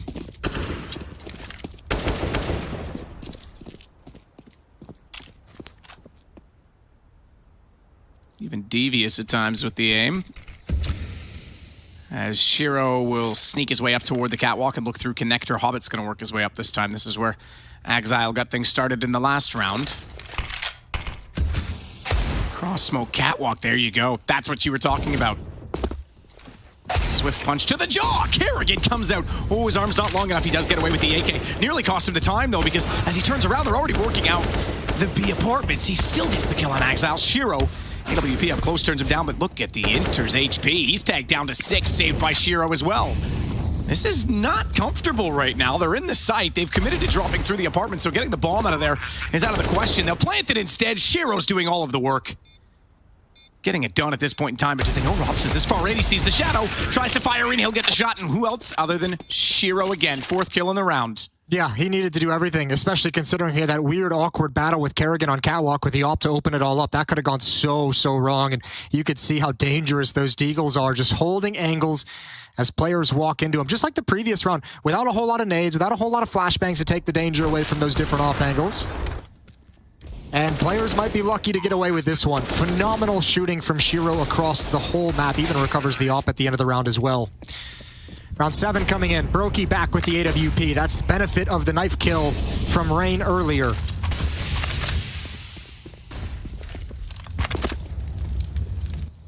So 5-1, much better for players this time than on Inferno. And again, another great T-sided start. You did mention it. This is their map choice. Twist trying to re-smoke back toward the front side of the site. Molotov already down a Palace entryway, but it's Rain that's going to catch Nafny off, and he's going to boost himself over top of Firebox to look at Tetris. That didn't really work out because he second-guessed himself, and Hobbit got the lineup clean and easily. As Exile works out from the underpass, they're trying desperately to rotate back over. That just means Rops is completely unaware. He's already spotted his head, but not the headshots until the second peek, and Rops never knew. This is a great start from players. This is nothing crazy tactically, the way we saw FaZe dominate them on Inferno moving around the map. This is some flexing from individual players. That's the second time we've seen Inters just being able to body players at the A bomb site. I think it's the second or third time we've seen just a dry peek from the Palace player, able to eliminate one of the defenders inside of the bomb site. Good shooting from Hobbit as well. And when they're having this much success kind of creeping up and finding those kills, it's just going to activate guys like Exile who are lurking in towards middle. We saw him get aggressive and clear things on his own a few rounds ago. Now we see him play it passively and prevent anyone from FaZe from helping to recover the round. 5-round lead.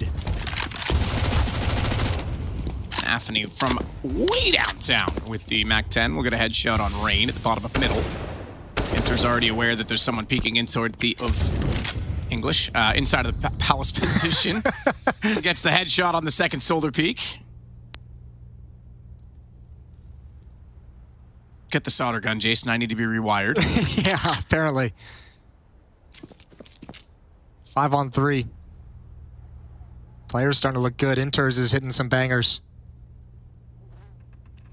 There's no real danger in this round at the moment. Everyone from players is lined up just to attack that A bomb site. Utility is going to be spent to get there. Kerrigan and Twist towards ladder room and window room. Brokey at the B bomb site, so nobody's even home.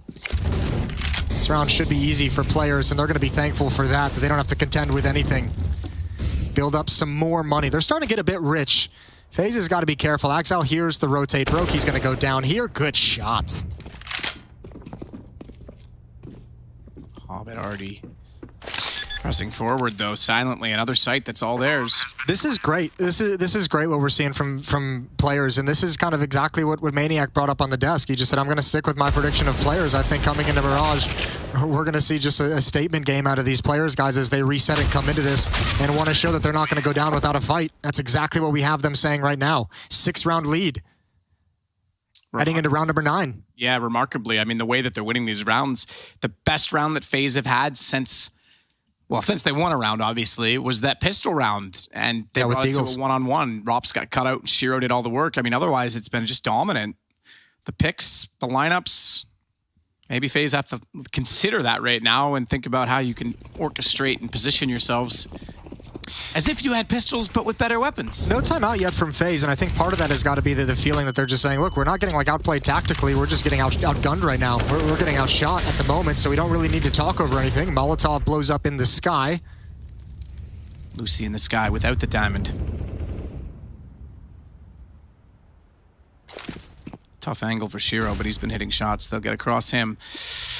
He's looking for the jump, though. If Brokey actually peeks into this, it might just be a leg shot unless Shiro's quick enough to transfer it up so quickly.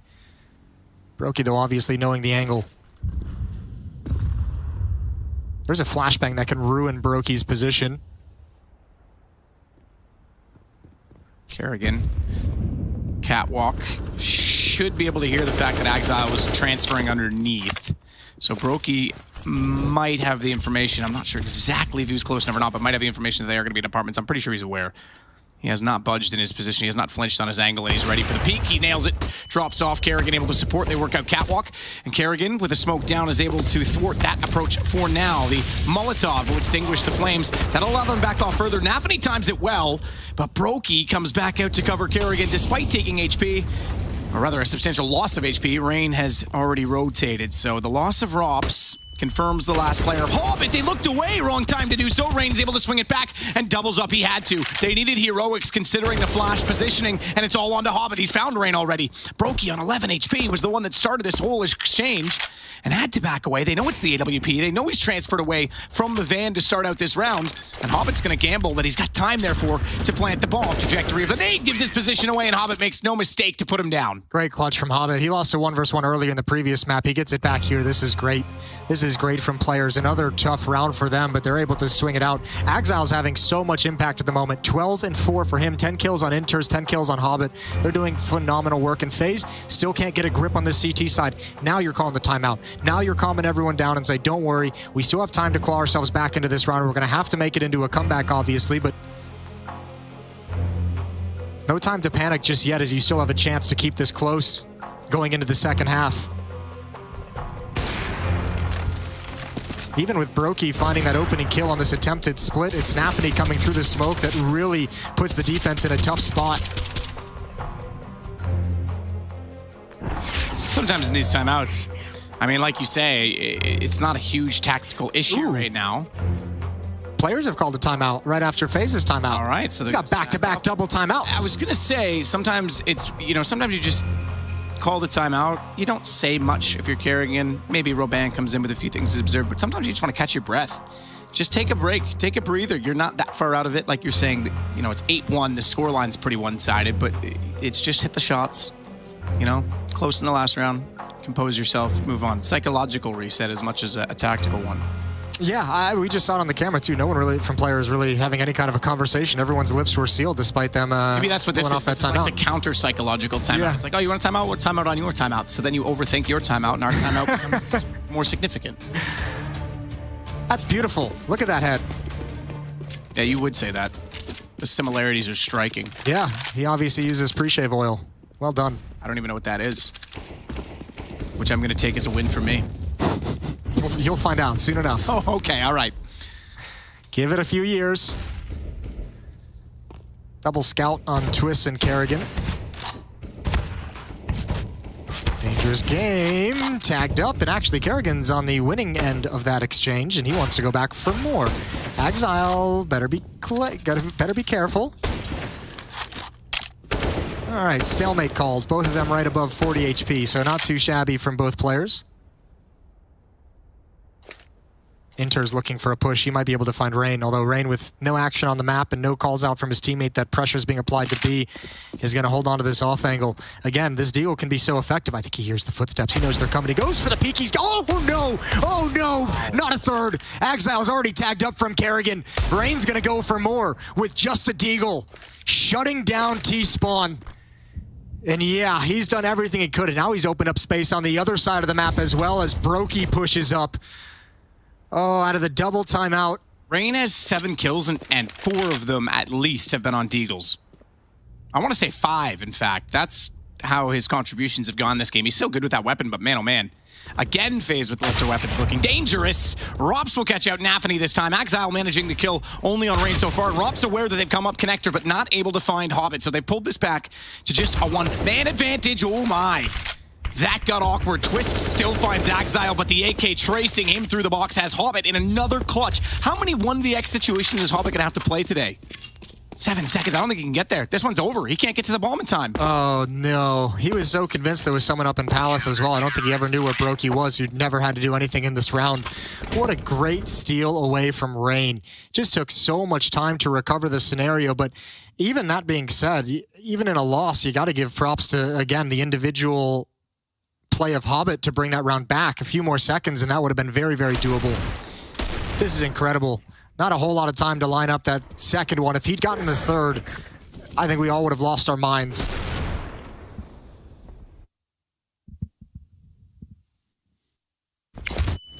I love how stoic Rain is too, right? Yeah.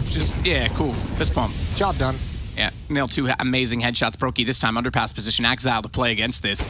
So a different setup once more. Tried to bait him in a little further. Brokey's aware. Oh, that smoke is gonna... Oh, I wasn't sure that was gonna plume in time. I thought Nafany was gonna get a free one.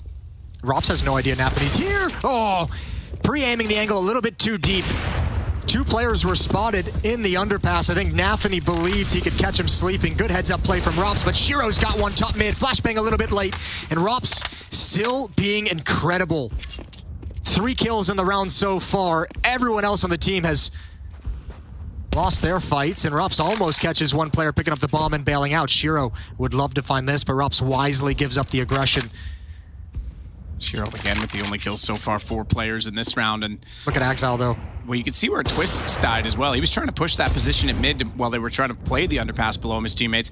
But you're right, this mid's been falling apart over the course of the round, and Exile gets in there now. Even with Rops' 3 kills, like the 2 frags that players have gotten this round has just completely ruined this map. I don't know how you read this if you're FaZe, if you're Brokey. It's timing. It's 100% a gamble. He's aware of it. He's trying to play the off angle. This wall does mean he has coverage from both connector and from the apartments, and that means he can continue to look that direction. So a good awareness situation, but you're right. It was more of a guess than a gamble, and Shiro will slide in. AWP up close. Sees the gun. Oh, but he likes him from there? Okay, that's just unfortunate RNG for the no-scope. That should have been a kill, but it'll be FaZe Clan with their 3rd round. Oh, he just missed it. Again, just like pre-aiming, he didn't expect Brokey to be swinging out. Man, FaZe have gotten away with a couple rounds. Well done from Rops. So out of the timeout from FaZe, that was followed immediately with a timeout from Players. FaZe's defense has solidified their stance in this half. 2 in a row. That one convincing with 3 players surviving, so they get to build up money, and players are starting to run out of it. Hobbit down to 0, Inters at 250. Shiro and Exile worse for wear as well. Flashbang comes in, Nafany sees the shoulder first. Good kill onto Rops, who is getting aggressive. Ooh, Kerrigan jumps into his face, getting ruined. That was a dirty shot. Players looking to rebound and rebuttal to get their 9th, having lost the last twists. Not super concise, but he'll win out against Nafany efficiently nonetheless. So he stays with 100 HP. Brokey, though, way over toward A. Twist needs to get out of here. I don't think he's aware Shiro's at the top of middle, and he's been pretty hot with the AWP, but he looks the wrong side of the boxes. So the save should be successful. Yeah, great kills at that B bomb site. It's too quick, it's too sudden for FaZe to rotate and try and recover the bomb site, so they're just going to back off and keep these weapons alive. 4 players survive for Players, 3 for FaZe. Next round will be another full gun round. That is disgusting. Filthy from Exile, who's come into this map with a lot of power. 9-4.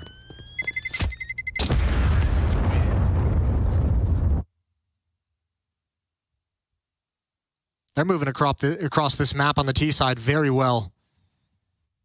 We haven't seen FaZe, they've had presence in middle and on catwalk, and obviously we've seen a window and ladder room. We haven't seen them really get aggressive and try and punish kind of the mid control with any kind of like a trap setup, any kind of an aggressive push towards top mid. Once we saw them, that underpass play with Brokey and Twist, that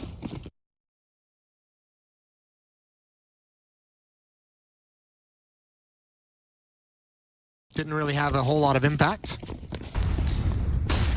Round 13. Hobbit saw that. Yeah, he saw it. He knows. He's calling it out. He's blind. He's just waiting for his vision to clear so he can handle business. No window smoke. He's got to be careful. Tries to transfer down. Almost gets it, but almost loses his life as well. And now we increase the pressure on B. They know all the manpower is in middle. Kerrigan's got to hold on to everything. His teammates are falling. He's got a double kill. Make that 3. Finally falls. That's an incredible effort from Kerrigan considering the circumstances. Hobbit had a shooting gallery at mid. He was a bit inefficient to find the first kill, but that was... Look at Rops. They're going to rotate this back around. Shiro as well, but you're right. Rops is already pushing up. He's going to cut off the bomb. That is...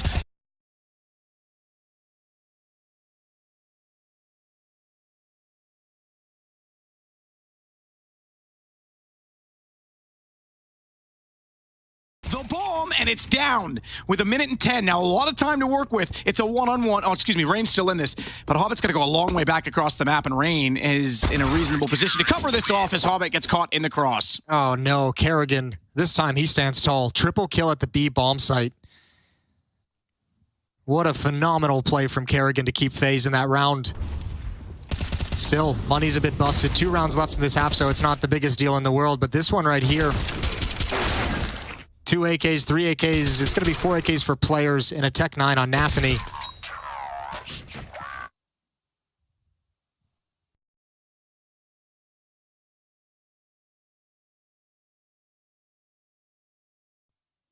FaZe have done a decent job withstanding the pressure from players. This half very easily felt like it could have been a blowout with the way that players were shooting and the way they've been moving across the map.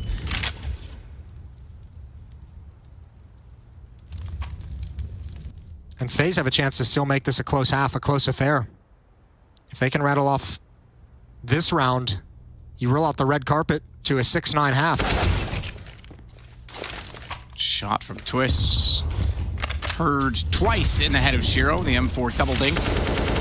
Classic. Rain gonna spray inside of the smoke, has to back off the connector position. Twists then tries to redress window, but they have a late smoke for him, so he won't get the opportunity to strike as he thought he might.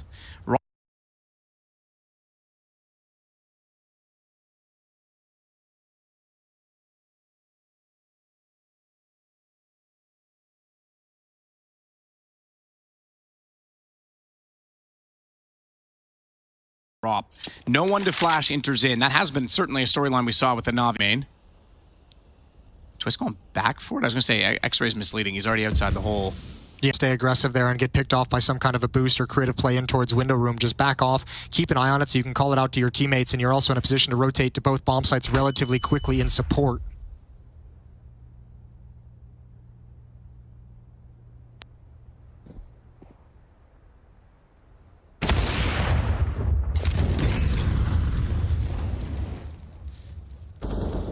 Easy kill for Rops as they walk into it, and all the kills now going the way of FaZe, except for Hobbit, who's got a few more things to say. Oh, Nathany actually is able to find one. He's got to realize Rops is still inside the bomb site. Hobbit coming from the other direction as well. Rops is going to be pinned in. He gets aggressive, picks off both. Oh my. Good work with the up from Rops, triple kill. And now FaZe starting to gather some rounds, individual tactics and performances to do with it. As you go back to Kerrigan, previously at B, this time Rop steps up at the end.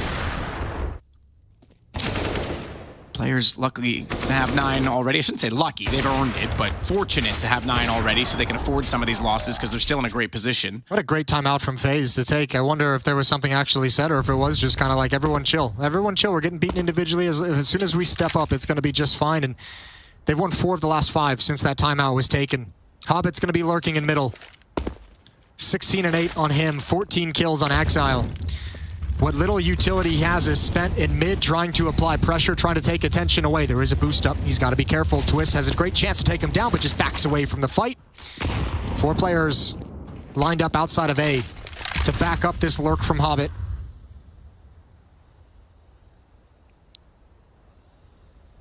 He's at least taken attention. Rops is going to back off with the AWP and get a new position towards Ticket. Rain aggressive towards top A ramp, and Kerrigan playing in jungle.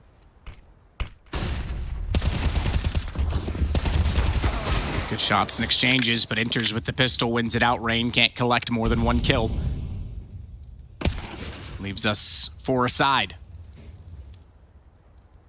Hobbit already up inside of the ladder room as well, and Catwalk is decent position, but only if the opportunity arises. Meanwhile, back at the ticket booth, Rops will watch the admission of 1 more as Exile drops down. Shiro it enters though. My God, Deagles take down Kerrigan and Rops at range, and they are inside of the A site. Twists starting to rotate late, and Hobbit can be a huge problem for them now. Taste of their own medicine. They've had enough good Deagle rounds in these 2 maps that we've seen played. Finally, Players is able to respond and return the favor. Good easy kill from Shiro. No utility. Actually, excuse me, Brokey did have a flashbang to take away that angle, but now he's left in a 1 versus 3. They all know where he is. Hobbit's going to start shifting as well.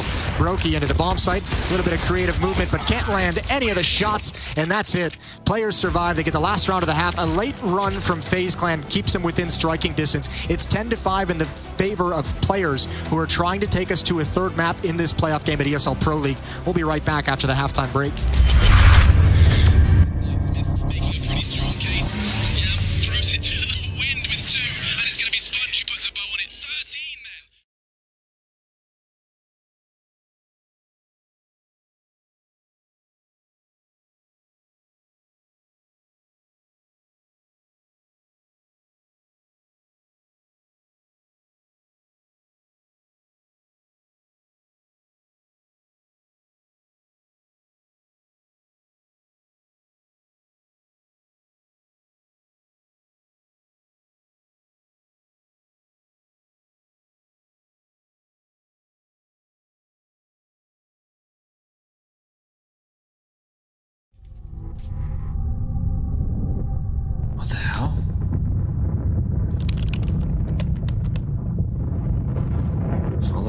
Brown bear?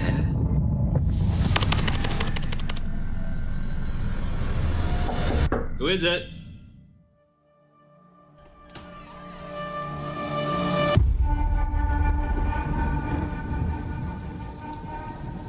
I know you fear this prison. A prison you cannot smell, or taste, or touch.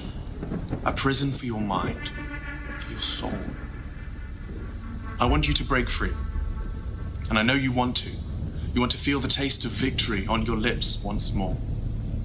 And so, the choice is yours. You take the blue pill, and the story ends. You wake up in your bed, and you're coaching that spawn-based Counter-Strike you've always been dreaming of. Or you take the red pill, and I show you how deep the casting rabbit hole goes. The team you're coaching? Cloud9.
Position to be in, and certainly they responded well.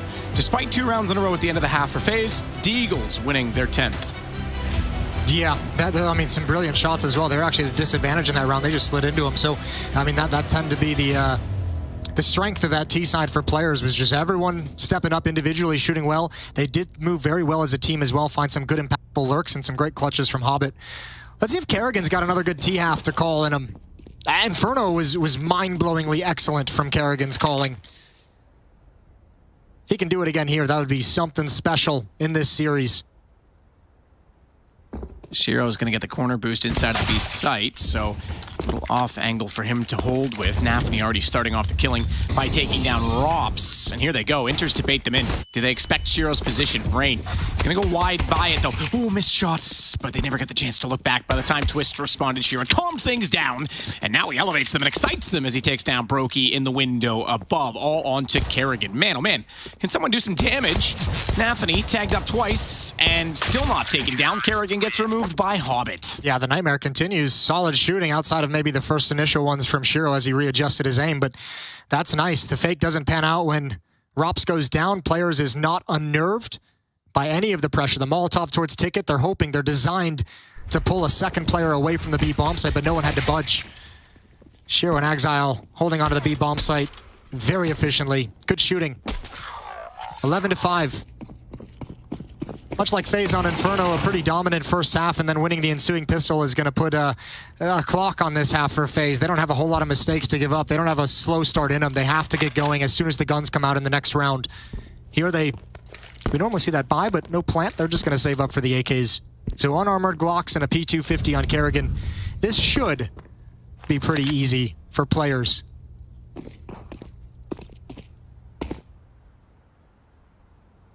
Should. Yep. Operative word.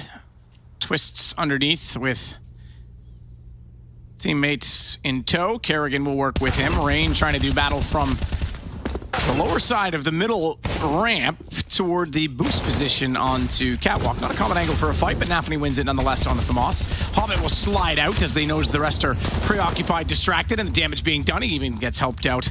Does exiled by his teammate in the window. Nafny getting the shot toward top middle. Could be 2 straight rounds with FaZe not getting a kill yet in this half. Let's see if Rops can change that. Quick tap to Nafny. They know where he is now. I think he's gonna get one. No. No? Good call. Thanks, man. 12-5. 7-round lead from Players. But here comes the important round for FaZe. 5 AKs being picked up. They saved everything just for this round. Kerrigan with smoke flash as well. After this, it's desperation. If FaZe are to drop this round, you're in a really difficult spot. You start getting into that weird place where you want to save because you know you need things to win the rounds, but you just don't have any more to play with. You have to try and grind it out with weaker buys. Molotov being put out. Kerrigan, I felt like he wanted to pick up the pace through that. It's going to be a pop-out Palace.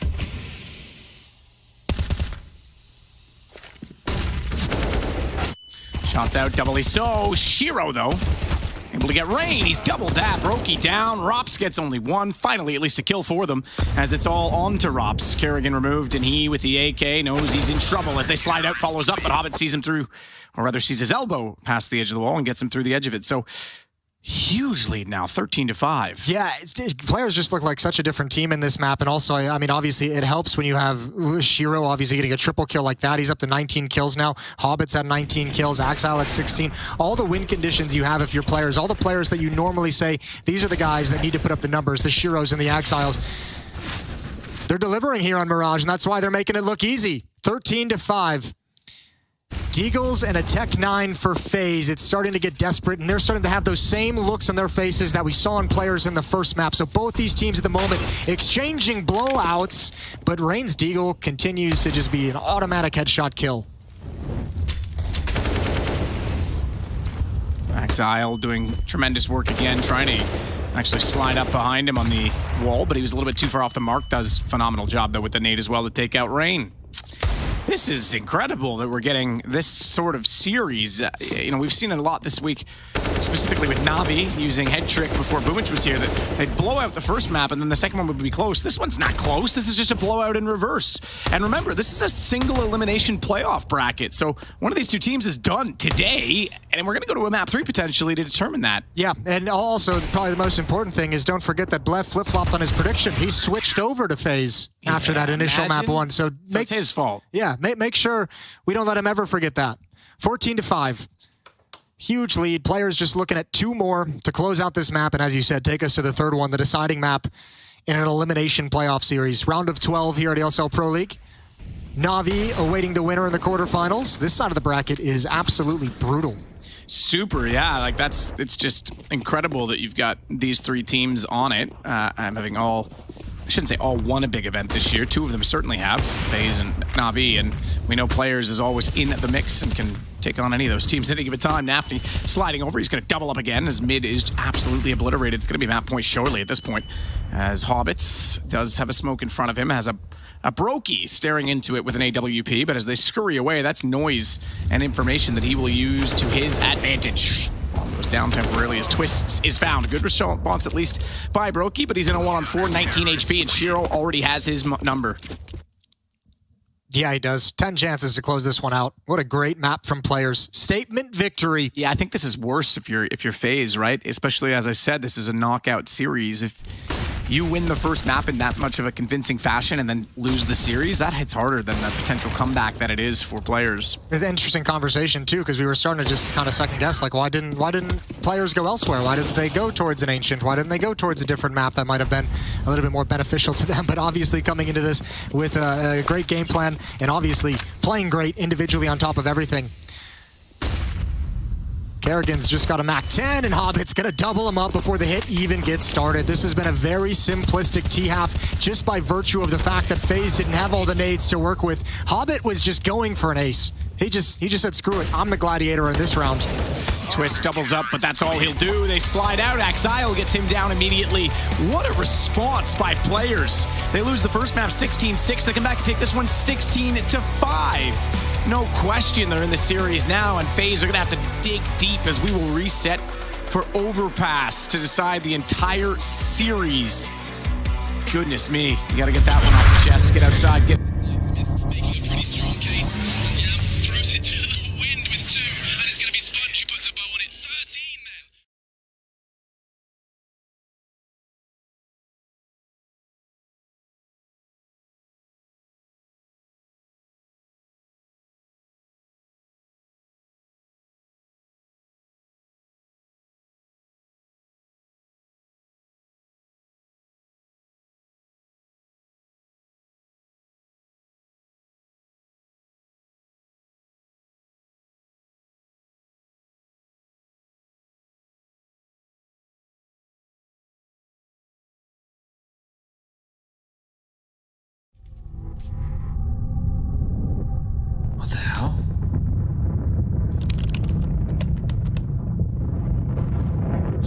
The brown bear?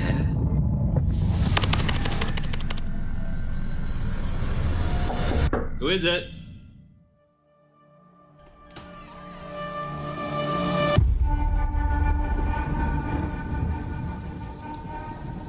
I know you fear this prison. A prison you cannot smell, or taste, or touch. A prison for your mind, for your soul. I want you to break free. And I know you want to. You want to feel the taste of victory on your lips once more. And so, the choice is yours. You take the blue pill, and the story ends. You wake up in your bed, and you're coaching that spawn-based Counter-Strike you've always been dreaming of. Or you take the red pill, and I show you how deep the casting rabbit hole goes. The team you're coaching? Cloud9.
Hey Future Pros!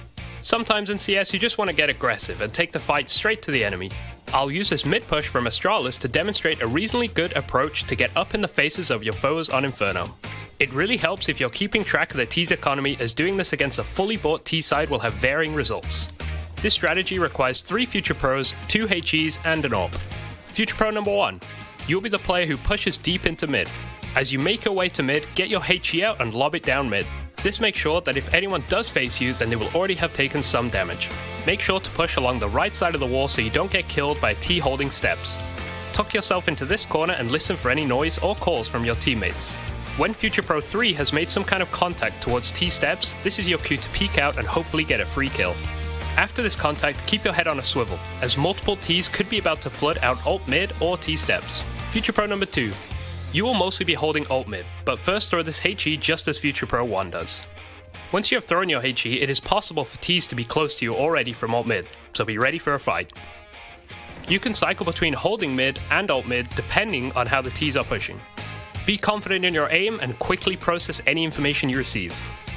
Future Pro number 3, you'll be holding T steps from the top of mid with an AWP. Your role is to relay information to your team and act as support so your fellow Future Pros can't be singled out. And that's it. Going aggressive as a CT is always a risk, but if you and your lads are feeling dominant, this can be a great way to control the flow of a match. it could completely fail as well, and if it does, I don't want to hear anything in the comments. Get some DM in instead and keep improving.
Name 3 CS coaches. Amiran, Remy, and Amy. Who? Amy. Who's Amy? Amy guy. Serban. He was a player. Really? He was a player in FPX. Really? Yeah. He's a coach, huh? At some point, yeah, but the last role he had was a player. It's okay, but there was so many coaches you could have said. What was the first one? Amiran. The coach passing level junior. Okay. Amy, bro. It's okay. Name 3 things you throw on CSGO. Grenades, rounds, maps. That was good. Name 3 people that you are smarter than. Alex, Crims, and Keita. I can see that one coming. Name 3 players who've transferred teams in the last year. Transferred. Dupree, Magisk, and Monacy. Name 3 terrible video games. Valorant, Elden Ring, Fortnite, and Fortnite. Elden Ring, I said. What's that? New game, bro. Everyone loves it. It's okay. Name 3 things people shout on TeamSpeak. Can't say that. I've got nothing. Not safe for work. I don't know. Offline and online. G2, Gambit, Navi. They were all wrong. Better. Name 3 things who are better online than offline. Gambit, Heroic, LFO. Nice. Very nice. Alex, name 3 websites you visit often. HLTV, Twitter, Facebook. There are other social media platforms as well available. Name 3 items of utility. Smoke, flash, HE. 3 things Hunter hates. The... I got lost. How do you say opposite of cucumber, the other thing? Pickles. Like pickles, mushrooms, and losing in finals. Hey Future Pros, welcome back to Overpass. Today we have a quick little pop flash for you to learn. It is a CT flash for inside connector. To do the flash, drop into this corner. Aim at the intersection of these lines. Then underhand throw the flash. This should give you an easy kill to anyone creeping up connector. Hey guys, NIP here. We're gonna have to play a fun game where we have to guess whether or not the name that we say is a band or a CSGO team. Yeah. It's gonna be exciting. Yeah. Let's do this. Let's do it. All right, I'm gonna start with this one here. Yeah. These nuts. These nuts. Is that a band or a CSGO team? This is a really tough one. Yeah. Yeah, I'm gonna have to go with a CSGO team. That's completely wrong. Really? That's a band. That's a band. Yep. These nuts. Yeah. They're for sure gamers though. That's oh, that's tricky. Fox Academy. Fox Academy. I mean, that gotta be a CSGO team, no? Did you find out? I don't know any other brand that's called Academy, so yeah, my goal is CSGO. Well, there was a band. I straight throw you a shitty one. Nothing but thieves. This is what you... 100 thieves? No, nothing but thieves. This is band. Really? Nothing, yeah. You know this one? No, of course. Nothing but thieves. No, bro. No, bro. Yeah. No, bro. No, bro. No, bro. I don't know, bro. I don't know about that, bro. A band called No, Bro. No, bro. Why would you choose that? That's more like a joke name for an open qualifier. Yeah, I'm gonna say CSGO. Yeah? Yeah. Yeah, I would have said the same, but it's actually a band. Oh my god, dude. Why, dude? Oh, I'm gonna start this amazing band. Let's think about a name. No, bro. No, bro. Yeah. Let's take that, dude. Yeah. Alright. Do you know Double Pony? Really? Yes. It's a good team. It's a good team. Yeah. It's the famous one we played against. Dark Tigers. Dark Tigers, that's Czech team. Oh yeah. Well, yeah. So that is true. I knew that's the only team that I knew actually as well. Yeah, that's a. But yeah, it's a Czech it is. team. Okay, it is. That was the easy one. I wanted to give you some confidence again. Lincoln Vikings. Really? For reals? Yeah. You guys gonna have to do better. Yeah, we have to practice against them. Oh, yeah. Yeah. Oh, I'm gonna say bad. I'm just kidding. Let me do another one. CSGO team. Lemon Dogs. Really? Is there not? Is that one there? Oh, okay. CSGO team. Yep. X twice. Okay, guys, so we just finished this game. It was pretty enjoyable, I would say. I have no idea like where these names came from, but it has been very fun. Hello and welcome back, and I'm going to go over the key tendencies and strategies that can be found when preparing against FaZe's Overpass. Starting off on the T side, we first want to look at the key positions and who plays them. We should be looking out for Ross to be the outside B player, Rain to be holding inside a connector, and Twist as the A playground player. Now the first thing to watch out for is Brokey's Molotov or Smoke inside a connector, and that's because it signals a B-sided default. Rain never throws a Molotov or Smoke in this way when he's defaulting connector, so just this detail alone will let the CTs know if FaZe are focused more on B. The second thing to watch out for also in the connector is whenever this flash is thrown. Now this flash signals a more A-sided default where Kerrigan is also in connector and FaZe as a whole are focused more on getting control towards the A side of the map. Now over on the CT side, we also want to know the basic positions of players on the map. We should be looking out for Rain as the A rifler, Brokey as the A opper, Kerrigan and Twist as the B players, and lastly Robs as the B rotator.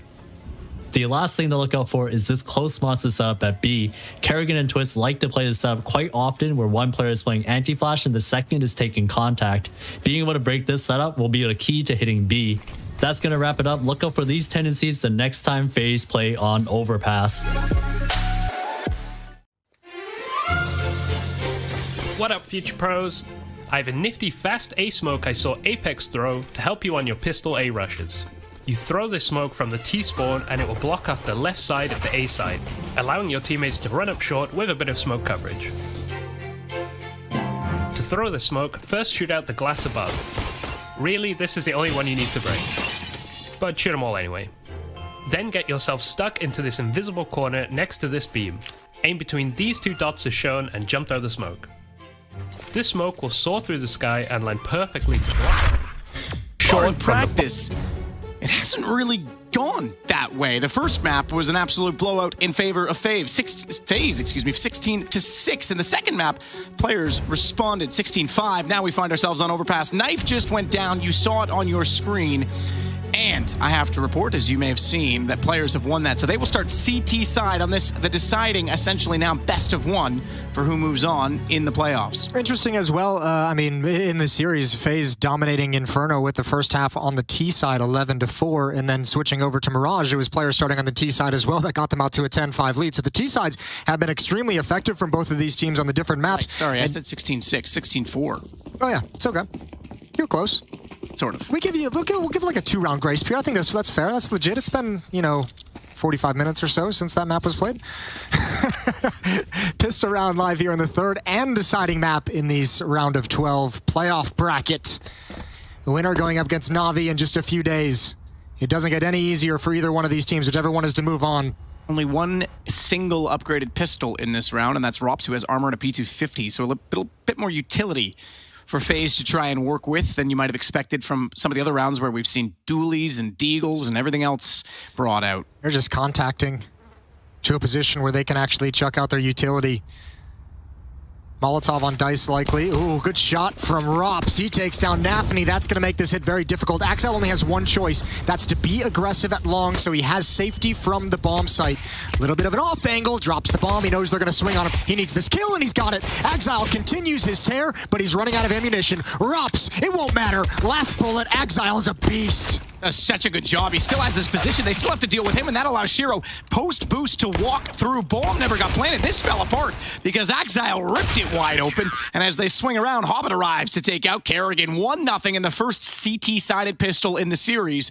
Goes the way of players. You can't talk enough about how good of a play that was from Axile. He had to take a big risk. You're just hoping and praying that FaZe does not have a lurker out towards long, and indeed they didn't. It was all 5 grouped up to take this bomb site. They got the opening kill, and he's the only reason players have a shot at winning this round and indeed take it. Triple kill even as the ammunition runs out. Scout on Kerrigan for Deagles to surround it. Shot, Kerrigan hit, so that was a land from Shiro.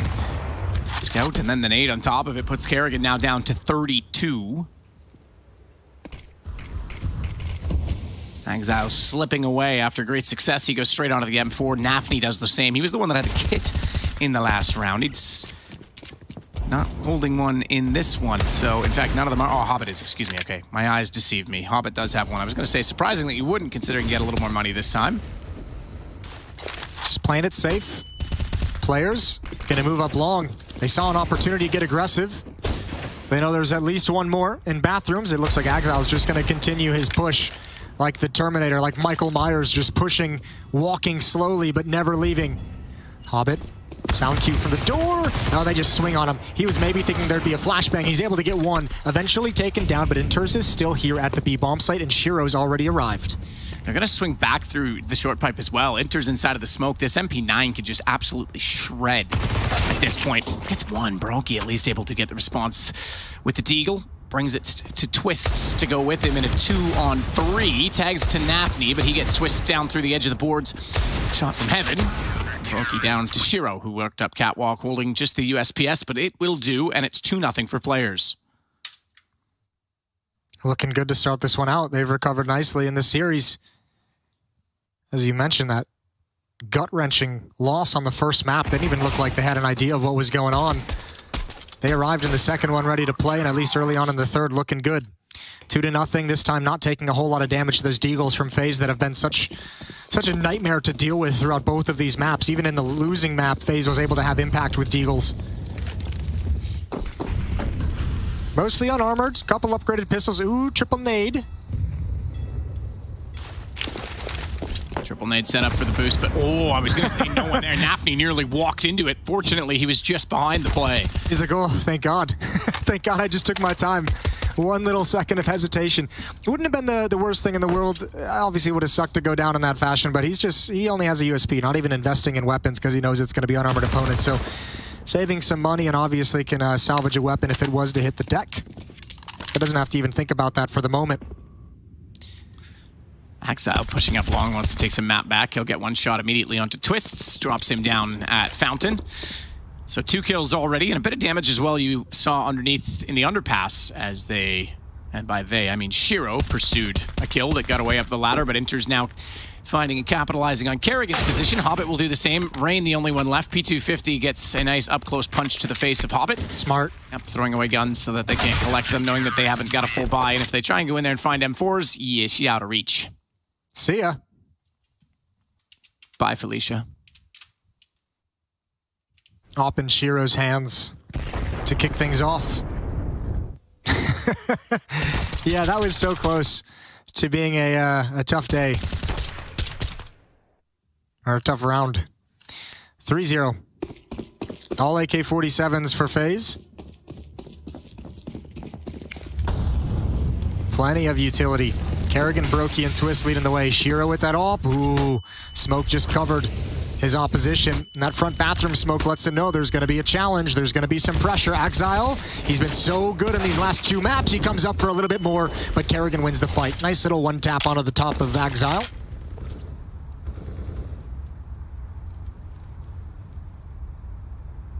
Ops.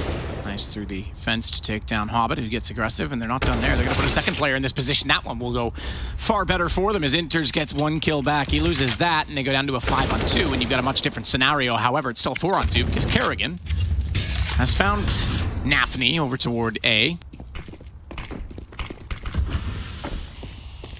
It's an awkward monster smoke. They're going to be fine stepping through it. Inter's backing off as well.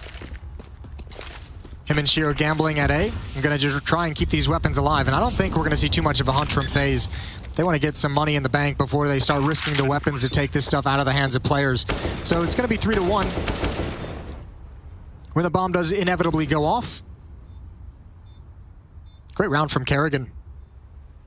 Negating Exile's aggression, obviously the entry frag as well.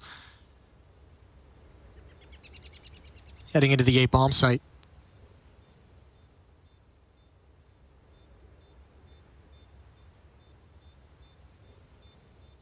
So FaZe on the board. Not dissimilar to scoring as they did in, or rather on Mirage. It was 3-1 there, but they did not get the back-to-back rounds, and that's how players took full control of the economy, as you mentioned at the time. So FaZe still need to look pretty seriously at the next round, knowing especially that the AWP has been carried over. There will be a purchase around that, so we've got another gun round straight up between the two.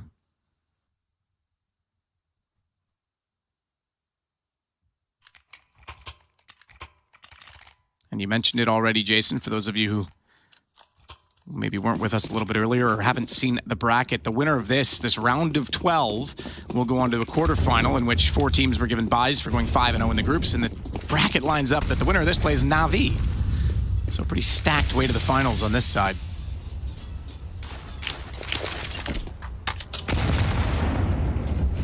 Go for it again.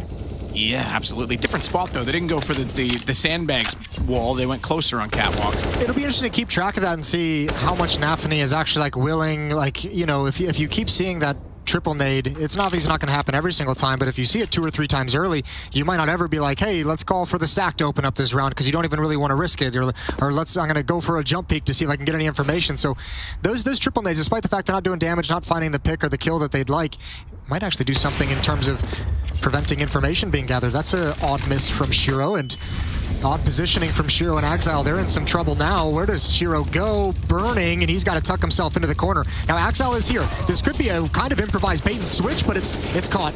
It's figured out early, and Exile can only get one. The call, they're all there. They know it. And they're stuck in this doorway because Hobbit's got it opened up, and he could cover off the stairs. Twists take the fight instead. That's probably the smarter play. And as he does that, Rops, the only man not involved in that exchange, is taking map control where he can get it. Inter's caught. They've got B. That could have been a problem. If they tried to run back up toward bathrooms and didn't anticipate Hobbit to peek and swing, he could have potentially gotten 2 there. And Nafni would have been more than ready for them to arrive, given the calls already made by Exile and Shiro having gone down. He's going to hide and burrow into the bathrooms to hold on to his M4. So this will be 3-2. Yeah, both gun rounds going the way. This could have been a completely different round. Oh, was he? I guess he might have just been moving a little bit. That sucks. He'll be frustrated. He'll be letting his teammates know, my bad. There was no way ex-Gambit was doing anything impactful in that situation. Players coming through smokes, 2 players as well, spamming him so he can't move out of the corner. It's back to live time. Just to give you an update, no one's pursuing Nafni, so good time to look back at that. Replay bomb will go off, and the M4 will survive yet another round. They can force around it, but pistols only, really. I shouldn't say force, sort of half-buy around it. It's the better choice of words. Yeah, and that's what the timeout is going to be about, is how do they want to work this money here? If they go for some kind of a half-buy or some kind of a force-up around this, it's going to delay things. They'll get $2,400 losing bonus. That's going to put most people around 4,400, 4,700-ish. And I think they would much rather just kind of chill and take that losing bonus and get M4s and FAMAS and SMG with utility in the next round. Chat with the coach to talk things over. We saw how impactful the timeout was for FaZe. At the end of the first half of Mirage allowed them to stay in that map, even though they couldn't convert anything. Players just recentering themselves quickly. And indeed, no real investment coming out from the CT side. They save every penny they've got. Shiro picks up a late HE grenade. Actually, I think that was just dropped over from Nafni.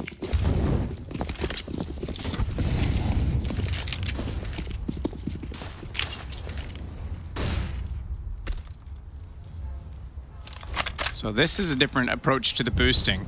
As you say, if they're not going to be trying to play that sandbag position, mind you, this time it's because he has the M4, he's in the back lines. They'll stack up B and he becomes the safest and the most deadly in that position.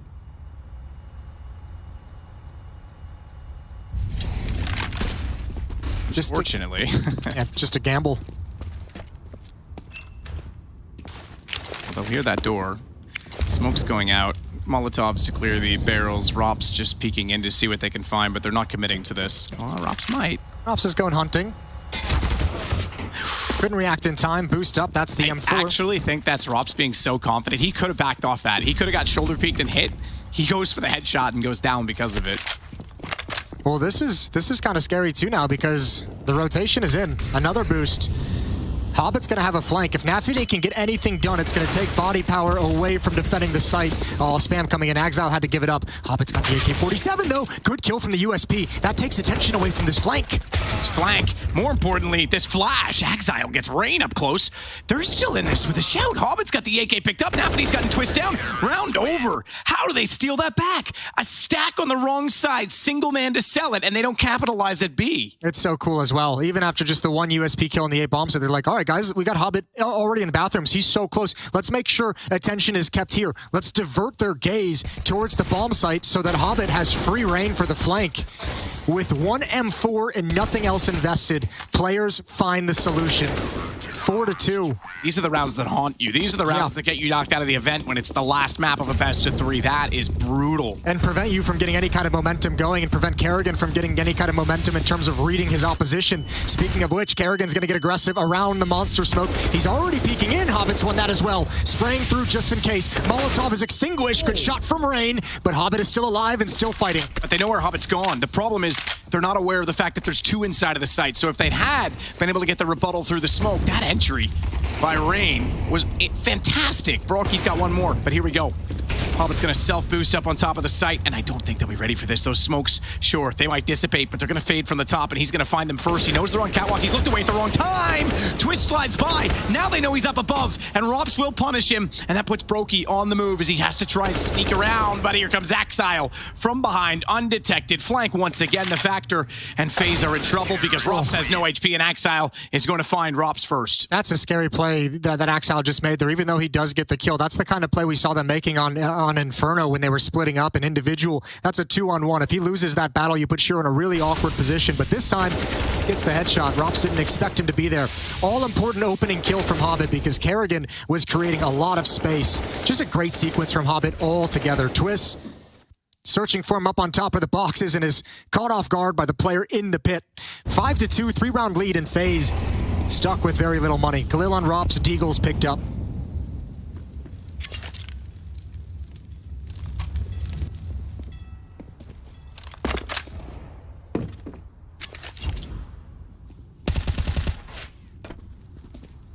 Shot from Hobbit, potentially. Gets himself lined up. Rops is going to win that exchange instead. Nafny knows they're in there, though, so why not take a shot down that wall? Hobbit's been pretty peaky, pretty aggressive, kind of a nuisance towards that door. I think we've seen him there 3 rounds already in the first 7. Perhaps Gandalf marked it for him. That's where he thinks the ring needs to go. Oh, all the Hobbit jokes. Nafny. This is big. Oh, okay. Kerrigan. It's a nasty shot. Not like this. For the love of God. For the love of God, players, you just stole one away. Don't give them one back. You got to admire this as well. All 3, Inters has called it off. It looked like all 3 were going to rotate over to the A-bomb site. It's just Axile and Shiro with that AWP. And Exile's brought down. This Galil is a thing of magic. Shiro, good position, having already rotated over, playing the dumpster, gets the shot, falls off. They know he's there, but he's going to change the pace here a bit. May actually just call for the save on this. Is he uncertain that they're going in? Yeah, he could have probably stuck around to go for one more, but also why risk it? Look at the money in the bank for players. Keeping this AWP in hand means he'll be able to drop an M4 over to a teammate, so they'll still be able to have a very strong buy in the next round. They didn't win the last round, so you could call the factor of the shot and the impact argumentative, but this round, Rain, he's only got 3 kills in this game. 2 of them been absolutely stunning on entry. That's crazy. That is as well, especially against the AK-47. That had to have been a very fast kill for Rain, or else he would have been in trouble. So they'll save towards CT spawn and be pretty comfortable in the fact that they can at least keep the AWP into the next round. But you're right, the money whittled down again. So FaZe, that's a fantastic response. Yeah, especially considering it was players who just won the round with the M4 and 4 USPs, and now FaZe went around with a Galil and 4 Deagles. So both teams finding a way to do it in low economy situations, and we get a timeout called. This being from players, as they discuss how they want to position the last little bit of money that they have before they be forced into a saving scenario.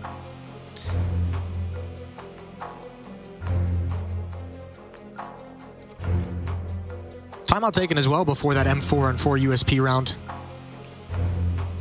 We're being very vocal.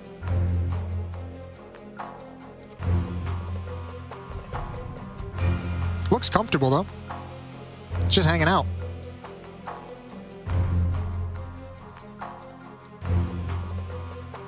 Early in the map still, they've all been here before.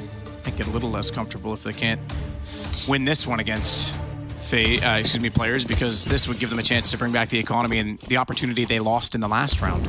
It's been blowouts in the first 2 maps, obviously, so both teams got to be happy to a certain degree that at least they're exchanging rounds back and forth. Nobody has shot out to a huge lead just yet. Missed Molly at the T-stairs. And that means Kerrigan's already gone in behind, flash out. Exile's not peeking it though, and that means he has the advantage because they wouldn't have thought he was there. Oh dear.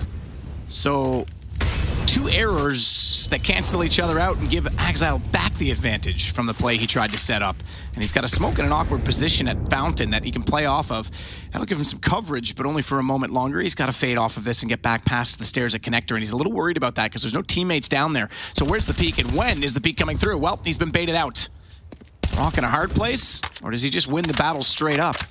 I mean, he has no idea where Twist could have gone. He knows he saw a nade earlier from T-mid. He's calling that out, but this is chewing a lot of time off the clock. Twist is considering his flank. Rain is still looking upstairs to get the information if he's fallen back, and they don't have the read on Exile. He's played this so well in a tense situation, not giving up the fight, not giving up the position or the map control. FaZe have got to feel a little worried at the moment.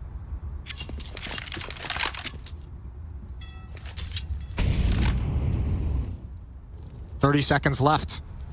Look at the utility. 1 smoke, 2 flashes, and a Molotov to make this work into the B bomb site. 25 seconds now. Good shot from Brokey. Ooh. Here comes Exile, though. Hobbit's holding them up. That's all he has to do. Nafny locked in. Brokey will get the shot in return, but there's Axile. Brokey down. Rops is now left alone. They're so spread out, and they know the bomb is down. They've got eyes on it through the tunnel as Brokey tries to bait a couple of shots. Gets around the corner, doesn't pick it up, goes back for more. Would have thought that he committed to trying to pick that up with 5 seconds, but there's no time to plant it. If he had, maybe he could have forced the issue now. That's actually not bad from Rops, though. He's running back to do it to hope that Shiro's going to be lured into a peak to grab a new angle, and he'd be ready for it. He still finds the op at the end of the day. Shiro's going to have to rebuy that and reinvest it. That's a good frag to get as time runs out, doing damage to the economy in a situation that you could not possibly win. So still finding something positive to take from it. Exile is the king in this round. That information he gained is worth its weight in gold. 6-3. Very narrow margins on some of these rounds, and that Molotov doesn't get put out immediately, but not too much damage taken from it. Kerrigan, Twist, and Brokey in middle, all to make sure that Exile's aggression isn't impactful again, but he's not here.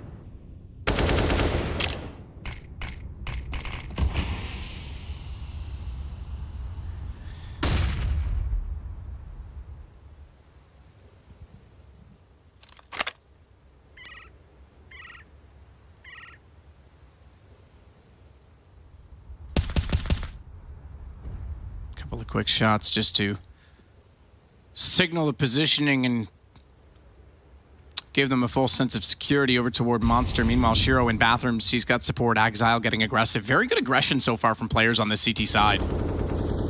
Leaving the site susceptible, as long as they can control bathrooms. I don't think Shiro realizes how advanced they are. Maybe he does. Utilities start coming out. Shiro's going to grab one. That's Rain coming up the stairs. Rops goes down as well. Oh, you can have the site. You can have the site. They've got a 5-on-3. And a reverse take from Long. They're pinched in. They have no comfort. Shiro's staring at that with the AWP. Good Molotov to buy some space to get the bomb plant down, but they almost need to take the stairs and control that and defend the site from essentially a take rather than a retake position. They're going to go back to bathrooms, but Exile's still here. AWP, good find from Brokey. Now they're in a situation that they can control, but only just because Shiro's still swinging back around. Hobbit can clear the side all he wants. Shiro on the pistol, Twists ready for it, but dinked up. Shiro's going to back off. He knows he's done his job. He knows he's done enough damage. He knows he's bought the space, but Brokey still has position to cover off the bomb. He's forced off it slightly further. 21 HP. He can't commit to this, and that means Hobbit can get closer and closer, and they're on the defuse. Good swing from Twist. Only gets the one, but Shiro's forced away. Bomb will detonate and FaZe find 4. Oh, that's so brutal. Shiro even goes down with the bomb, and remember, he lost the op to Rops at the end of the previous one. That's so much money taken away, and now that kill has an impact. Now it's got a massive impact. Players, that is a hard reset. Everyone beneath 2,000. And a 2 versus 4 for Rops, or excuse me, Brokey and Twist, that they win. Kerrigan's thinking the same thing you do. We have 2 players coming from bathrooms and long. We have to take towards stairs, but there's no access. Hobbit, smart play, just spamming it, and still just can't get it done. Problem, I think, with that was that, and looking at the situation as I did and as Kerrigan did, the bomb wasn't planted for that at all. And somehow Brokey, smartly enough, finds the kill at bathrooms that allows them to retreat back that direction. Rops going in, jumping at barrels. He'll spot that. Needs to be aware that Hobbit's up close. Inter's burning at this point in time. Rops not going to overcommit. We know Hobbit's deadly. CZ75, nice spray down. Thin wood. 2-ply. Well, the reply is a flash, but he won't go any further, so no damage done to Rops. For the boost. Late. Brain's gonna get that. Plywood, the nemesis this round, it seems. Rops is going to get Nafny this time, not through a wall. And he follows that. Oh, excuse me. Twist got that shot instead. Either way, we're now within 1 round, the difference between these 2 teams. Yeah, and the economy is just so brutal for players. I mean, once again, just hovering right around 2K. Next round's not going to be the prettiest buy in the world. Again, most players are going to be stuck right around 4,400 or just beneath it. FaZe is likely going to even this up at 6. Third map is going to be a game. It's going to be a brawl. Even those players look pretty decent to start out with, FaZe has taken everything away from him. And the tough part is, look, even though this is 6-5, 4 of those rounds that FaZe have won, 4 of the 5, except for the previous one we just saw, were all bomb plants and bomb explosions. So they're finding ways to get into this site. They're finding ways to have success. Just a straight up set piece on the B bomb site. 3 Molotovs, smokes, flashes, all used for poor little Hobbit. And Kerrigan gonna make some bank. Bonus money galore. Flying Mac 10s. There's Brokey with the final. 6-6.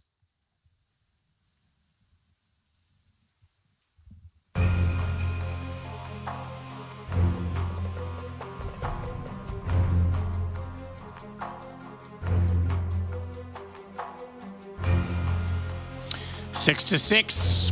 FaZe back into this very much so, and it was a scary proposition when they went down 5-2 and were starting to lose track of the money, especially because one of those losses was against the Pistols. That's exactly how the other games have slipped away.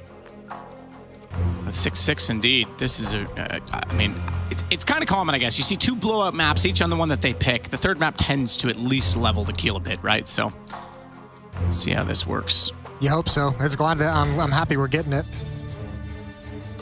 Timeout coming to an end. Freeze time coming to an end. 3 more rounds in this first half, and we still haven't figured out who's going to take the lead. All M4s. Shiro no longer able to afford the AWP. Brokey's got his in hand, and FaZe have plenty of cash for the later stages of this half. They took control of things right at the perfect moment. Here comes that triple nade again. Nafany. He's closer this time, but okay, they went for the short ones because, again, they've been altering that between the right and left positions. I mean, look, they'll take the damage. You're not expecting to get a kill every single time from it. Poor Stewie got absolutely wrecked by it earlier this week. This time it's Hobbit down in stairs, so a little bit of a different look of a defense. Hobbit's normally been playing towards short water, playing outside the squeaky door. This time he pushes down into blue, and he's got Exile in bathrooms for support. I say that, but he's going to be smoked off. Molotov bounces Hobbit's forward of it. I don't think Rain's ready for this. No, he's not. Oh my goodness. Hobbit couldn't land it. Rain was airborne. He landed and catches him through the edge of the stair. So that's an unfortunate exchange for Hobbit. Thank God it's the third map, because that's the kind of kill that makes you turn to your friends and just say, this is the last map I'll be playing today. Yeah. Well, they still have Exile in bathrooms. That hasn't been cleared out. Shiro rotating back from long. Kerrigan goes down. He's been pretty solid on entries. Meanwhile, the main thrust of this attack is going to be towards B. Twist watching for this flank. Oh, it's an easy one. And that might actually slow this down. They hadn't actually pulled the trigger on the execute into the B bomb site. But Inters and Nafany still haven't moved. Great boost. What? The crosshair placement was there and everything. Rops just absolutely smoked him. Enters, low HP, lines up the first, follows up with his second. Brokey has to swing out and trade it. They've got the advantage, and Shiro knows that Twist was on the offsite, but it doesn't matter. The headshot comes through, and FaZe have the lead, 7-6. Yeah, what a good round. What a great lurk from Twist. There's been a couple impactful flanks from players throughout this half, and this time Twist is in perfect position and just says, no, not this round. No one's coming from behind on my teammates this time. Great kill onto Exile. And even though Inters has a stunning triple kill, this was the one. That was the one that could have changed everything. And he had the advantage. Oh, man, slow to respond. Nafty's only got 3 kills right now. You can see at the end of that round, he was hand on his forehead. Bit of despair, discouragement. He'll have to pull himself out of the gutter because he's going to have to lead them to success in the second half. We're still not done the first. By far the closest game we've had yet. Think of how much of a disaster this half could have been if players didn't win the M4 and 4 USP round. Yeah, that's absolutely true. They won 2 off the back of that.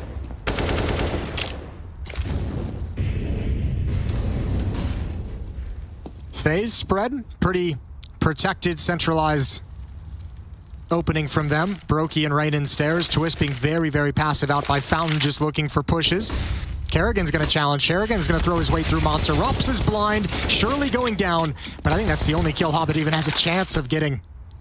And now Kerrigan's activated, put into play. Brokey's going to get another. Oh, he's stopped cold. He is. Kerrigan's very low, so give this round half a chance. Twist's trying to clear the bathroom to make up for the lost ground on Monster. They can't afford to let Kerrigan try and continue to open up that side, so Inters rotating back around. Might run into a 2v3 in sight, and again, you catch off an angle if they're not careful clearing, and you've got Kerrigan low, another headshot from a Deagle, a body shot to follow. You've got a round. They do overlook it. Exile nearly gets away with one more Twist, manages to hold the trigger, but that's a lovely shot. And now it's Twists on 22, Kerrigan on 2, and Inters on 37. He's going to try and work back through the smoke. Bomb's down, 21 seconds. That's going to force time to be a factor because they have to commit to the bomb plant and give Inters a bit more of a chance in that regard. This could quickly fail. He's heard them jump. He knows they're going for the bomb. He's got the shot on Twisted Carry. It's down. Enters, nails it. The HP was the factor, and now Gambit tied the game back up. What an incredible clutch. They needed it. Enters breathed some life into him. That is massive. We have such a close affair. Both of these teams now winning low economy rounds. So sick from Enters. And you're exactly right. The damage that Exile done has impact later on. That's beautiful. That's so sick. I mean, he even overlooks that because it's just a little head. Could be a little corpse in front of him. Very easily could have missed it. Honestly, I thought it was a body when he first peeked around the corner, but that was sick. I mean, so well done. Once they got the early damage and they had the advantage, they just played it out. The bomb going down, what a factor that was. That's so crazy. Rain falls through. He spammed. It's all gone wrong for FaZe at the end. Kerrigan swinging out, finds the equalizer, brought down to just below half HP. Shero still standing tall with the AWP in bathrooms. Nafany has shifted over with Exile's death just to make sure Shero can't get wrapped upon from long. Rops, it's his turn. We've seen Twist lurk over towards A, towards Highway, towards bathrooms. This time it's Rops lurking outside of the B bomb site. Utility used so FaZe can get space and make this A defense a little bit nervous. 55 seconds on the clock. So they slow it down considerably. Now, Brokey, keep in mind, right now has bomb. He's at long, so it's a big rotation for him. He's going to back off. Don't think he feels comfortable going aggressively toward the site. Smoke down instead, just to hold them there.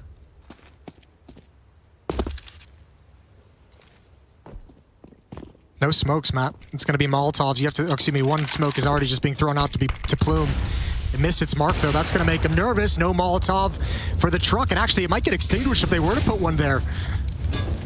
Well, they're going to molly backside bank to keep Hobbit from swinging out. They know the smoke's down along. Doesn't matter, though. Hobbit has vision. He's got the lineup. This is just too easy. Brokey down and back into the lead. 4 players, just barely at the end of the half. Closely contested, 8-7. We've got only just a few more rounds, 15 tops, to decide who, well, I say tops, we've had other times. Making a pretty strong case. Yeah, throws it to the wind with 2, and it's going to be Sponge who puts a bow on it. 13 then.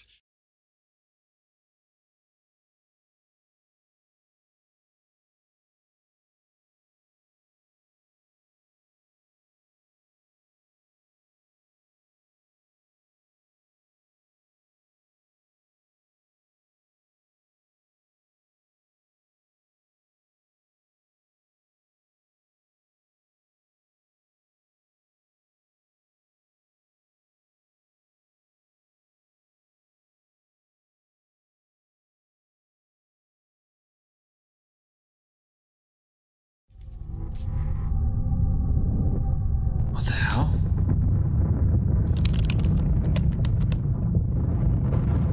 Follow the brown bear?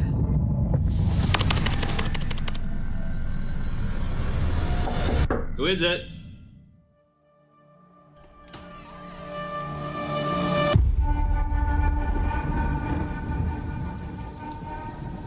I know you fear this prison. A prison you cannot smell, or taste, or touch. A prison for your mind, for your soul. I want you to break free. And I know you want to. You want to feel the taste of victory on your lips once more. And so, the choice is yours. You take the blue pill, and the story ends. You wake up in your bed, and you're coaching that spawn-based Counter-Strike you've always been dreaming of. Or, you take the red pill, and I show you how deep the casting rabbit hole goes. The team you're coaching? Cloud9.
FaZe now get a chance to be on the defensive side, where in which the pistol was won by players in the first half. So if they can do the same, perhaps they're off to something good. If not, it's going to be a game of recovery because we know how well players are shooting. That was such a tough half for players. I'm actually amazed they come out on top of that. Obviously, it helps when you win an M4 and 4 USP round, when you win that Deagle round, the 1 versus 3 from Inters, the clutch that he had at the end of it.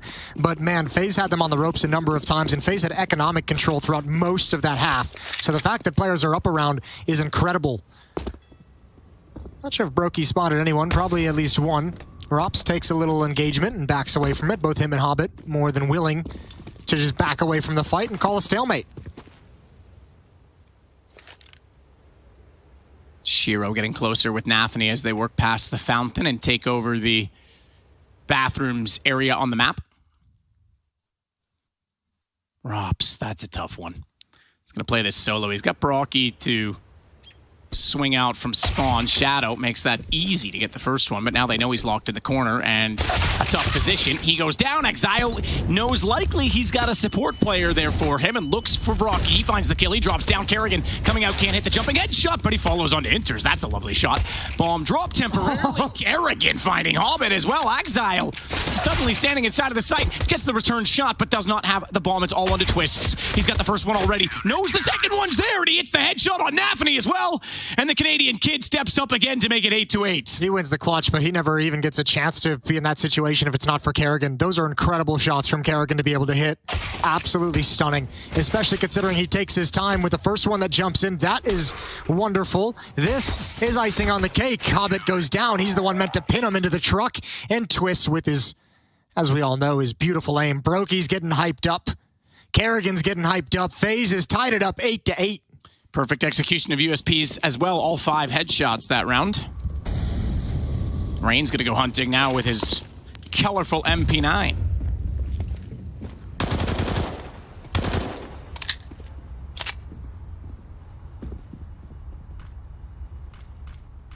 Is that a rose? Maybe a tulip. Tulip?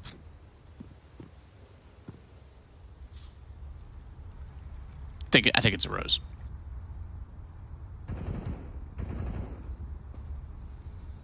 But lean a little closer, you'll find that roses really smell like poo. Ooh, woo, woo. Okay. Outcast, bro. Yeah. Such a boomer, Jason. Such a boomer. I mean, that's even a boomer band. So I know, I was going to say. Rain, though, here we go. He's going to step up. Inters found 2 for the MP9. Sorry, Miss Jackson. Brokey, nice kill. You're not for real. Rain's handling business quite well. So is Rops. Nobody goes down for FaZe. 1 round lead, 9-8. AK is going to come out in round 18 for players. As we mentioned, I mean, both T sides in the 2 maps preceding it were just dominant. And obviously, FaZe, I wouldn't say they necessarily struggled on their T side, but obviously 7-8 wasn't exactly the blowout they had on Inferno. We'll see if players can match kind of the level that they brought out on Mirage. They were incredible at finding the early kills in the rounds and really thinning out the defense and opening up the map and opening up space for each other. If that happens again, Overpass is going to be real rough for FaZe. Molotov is extinguished as players make their run towards playground. 2-man stack out towards long. Rops at the tree and Rain close up at the rock.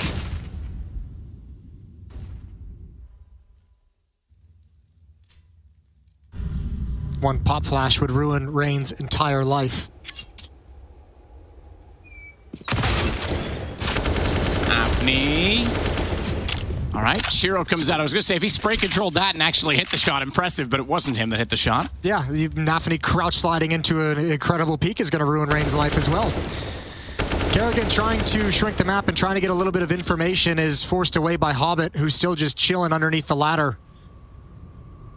Gonna check and make sure nobody's pushed out towards Monster. A little bit of an oversight. Shiro's kind of alone and isolated with the bomb. Inters is gonna come help and make sure he can cross safely.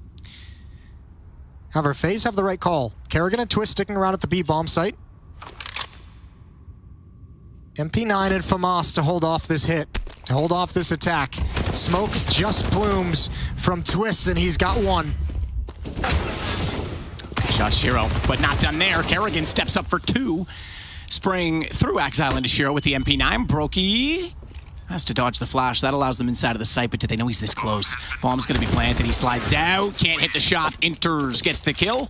And it's 9-9. Great response early on, having lost the pistol and the ensuing round, and that's going to leave money tight on both sides, but that means we're at breaking point already, and players could get straight back into this. Narrow margin of victory. If Brokey has an M4 there, that's probably at least a one fight. Then he's got a one-on-one duel, albeit very low on HP. Good job from Kerrigan. And this just goes, the reads he's had in this series have been pretty darn good. This one, they knew Twist was there. They didn't expect a second player from that side of the bomb site. 9-9. FaZe fully bought up into this. They need this win. Otherwise, it'd be an early reset of the economy. Scout on Brokey. FAMAS on Twist. All three M4s around it, and on the player side, all AK-47s. Slow pace, spread default from players just to make sure. Nothing crazy called out of spawn. Bomb's going to be heading towards B. So after they notice nobody's pushed up long, nobody's pushed up towards Fountain, and Terza is going to back away and rejoin. Looks like they want to apply some pressure on towards Monster. Smoke is just pluming now, and that's going to force Shiro to back away. He really wanted to take advantage. If there was going to be no utility there, he was going to see what he could find.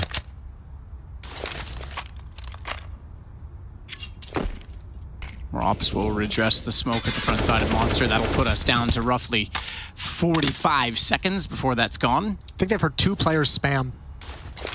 That nade's going to be well struck. And as always, I call that, and I'm wrong, but it goes down to 81. Nice shot, Shiro. Twist just absolutely deleted.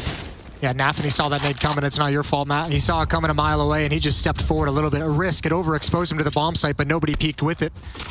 And if they had, it wouldn't have mattered, because that boost up got the elimination on Twist, who would have been the player in the battle.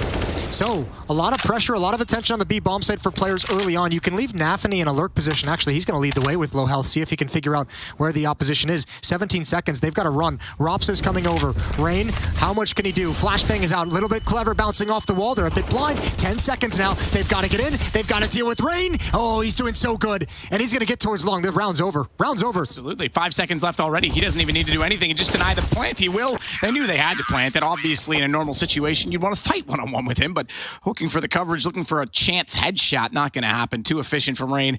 And FaZe continue to lead, but only by 1 round. Players had the right idea. It was just too slowly executed. The round actually became a teammate for FaZe there with the way Rain could have played that. It's a good find. But with 10 seconds trying to enter into the bomb site, you've got Rain tucked into a corner. You've got Rops distracting. You've got Brokey coming through a smoke. Man, there was no access. Just enough obstacles put in players' way to slow them down and to run out of time. Inters has the only AK-47 and 550 in the bank. 3,000 on Nafany and Exile. 2,200 on Shiro and Hobbit. Timeout is called as they want to talk over how to work this buy, how to shift around the weaponry so that they have enough strength to actually win this round. And they've had to come up, players have had to come up with some clever solutions. Remember, they had the 2 low econ rounds they won in the first half with some clever play, some clever boosts, some stacks as well. These timeouts have been very well done from players.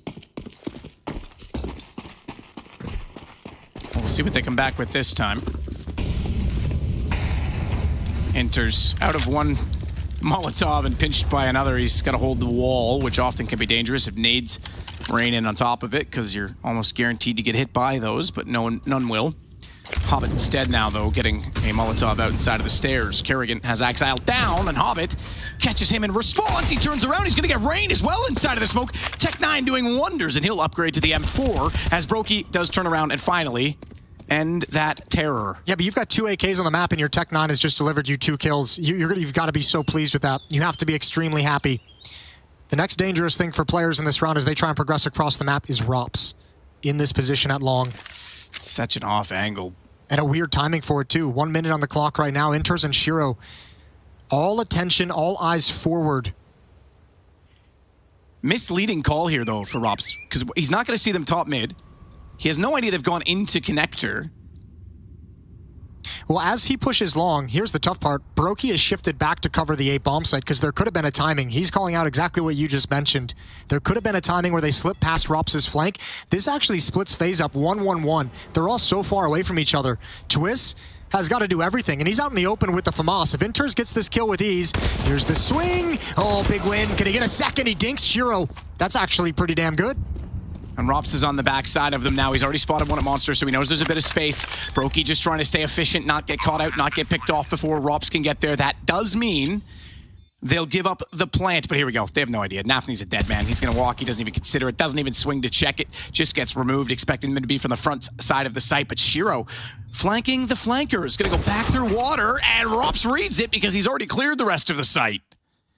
11-9. Yeah, low HP. That flank was massive, despite the fact that it was kind of, its results didn't show, obviously, till the very end. That kill from Twist is everything. If there's a third player alive, I'm thinking Nafny turns and checks that. I think someone just checks it. Beautiful play from Hobbit. Really unfortunate. Probably really frustrating that they couldn't capitalize upon it, but that was incredible stuff. Players with the plant. Going to invest a bit more money. Hobbit back on the Tech 9, AK-47 on Shiro. Upgraded pistols and armor picked up because they know they've got the economy in a tense spot for FaZe. They want to keep it low. They want to get 2 to 3 more kills in this round. A plant would be wonderful for players. The fight at the moment is an economic one, as players are just trying to do enough damage to set themselves up for the reset once guns are back in their hands, and then they can do wonderful things. Hobbit. Good shot, catches out Brokey. Tech 9 in return. Again, this round is going to find 2. That's ridiculous, Hobbit. He's like, all right, guys, don't screw this one up. I've done it again. He's like, against all odds, somehow, I've done it again. Please don't give away the advantage. One more. Oh, look at this. Twist and Kerrigan doing this so well. Twist might be able to recover the round. Rain, he's going to get dropped. There's Twist bouncing. And Rops again with the long flank, and it's all ripped out of their hands again. Do they know that Inters is coming back from the stairs? Oh, okay, doesn't matter. Rops, you're right. The long flank will catch him because he could have snuck down the stairs. Once again, Rops pushing similar scenes as it was all down toward Connector that Hobbit found the kills.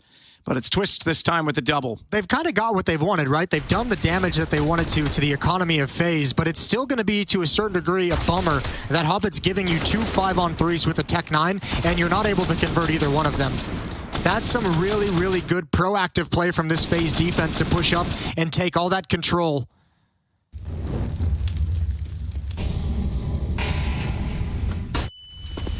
Seen that Molotov miss a couple times now in this game. Shiro eats the follow-up nade down to 49 HP, but he'll be chilling in the back with an AWP.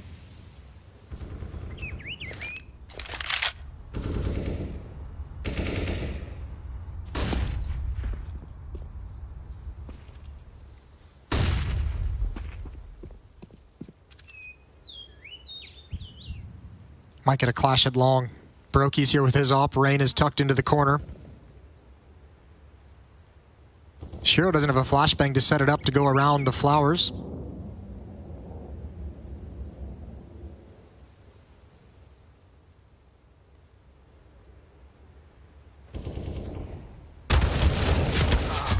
Oh, the jump.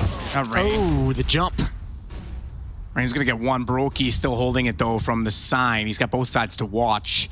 Does have rotation in the form of Rops to help him at least be more confident in his positioning. Shiro can't spot anything, so backs off at Brokey. In fact, doesn't want anything to do with it. He's going to try and push bathrooms to make up for this positional loss of that trade on Rain.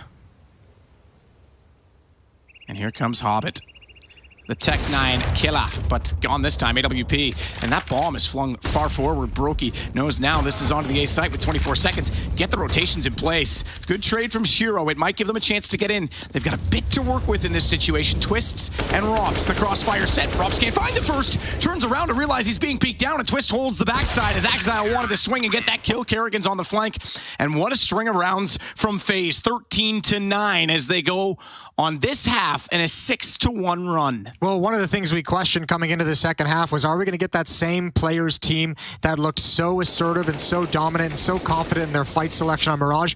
We're not getting it. A lot of these rounds have been slow played, and they're taking so much time actually getting to the point of attack, especially at the A bomb site, that all the rotations are able to get there in time. FaZe is having a very comfortable experience rotating Twists, rotating Rops into these bomb sites and shutting things down right at the end. Those aren't the looks you want. Those aren't the looks you want if you want FaZe, or excuse me, if you want players to move on. Another timeout that have been very, very good for players. It's their 4th and final. It better be a good one. They've had their chances in the second half, though, Matt. It's just they've just all slipped away. They've all just kind of like fallen flat right at the end. You had 2 rounds on Tech9s that Hobbit found 2 kills. Not that you're expected to win those rounds, but, no, but you even had some most of them. You had AKs as well mixed in there, right? The Tech9 getting those opening kills is like that's great. That's incredible. That's gravy. It's exactly what you would have wanted. Well, you know what they say, Jason. Don't hate the players, hate the game. Okay, nice. We'll see if they can win this with their sheer aim. But Brocky of AWP fame is going to be watching down Monster. He's got Exile gone already. Tech9's from that range against an op. Oh, even when he's flashed.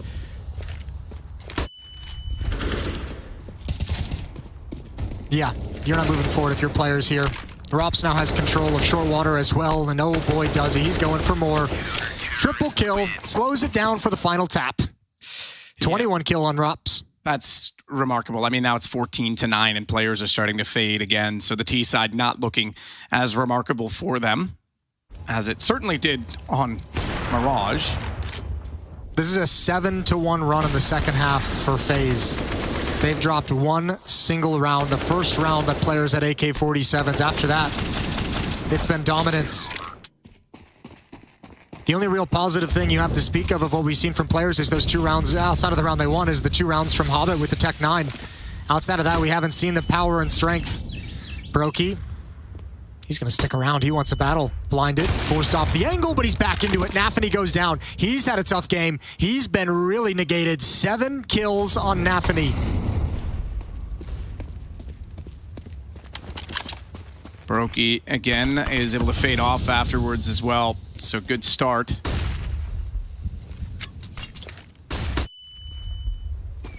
No further questions on the exchange. Shiro sliding up without his AWP, has the AK looking into the stairs, which his teammates have now cleared, so they know they have at least controlled middle.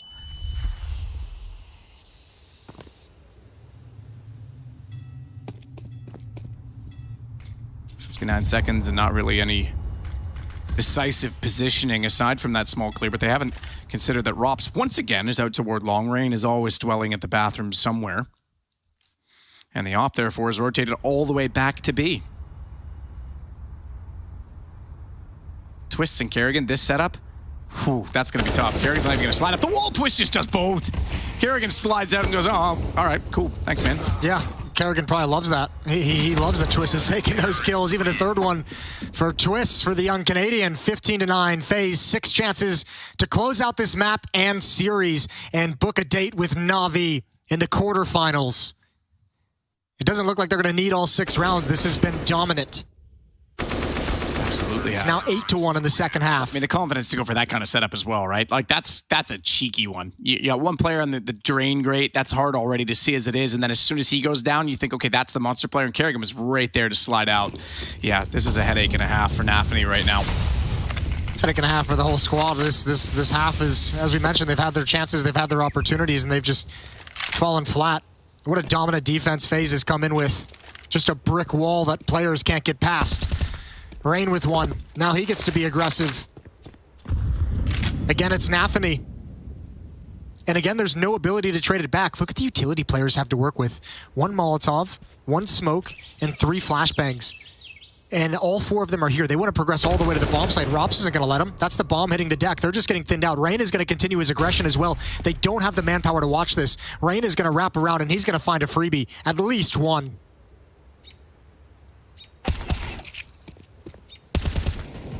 Shot, headshot clean. Second one as well. Rain actually got that well. Dancing and darting along the edge of the wall. Shiro will put him down, but this is over. FaZe are moving on. Shiro's got nothing for this. Yeah, it's a shame. This has just kind of fizzled out, hasn't it? It looked great in the first half. It's a great recovery from FaZe, considering how the first map went. That's one way you have to look at it, because they certainly look poised again.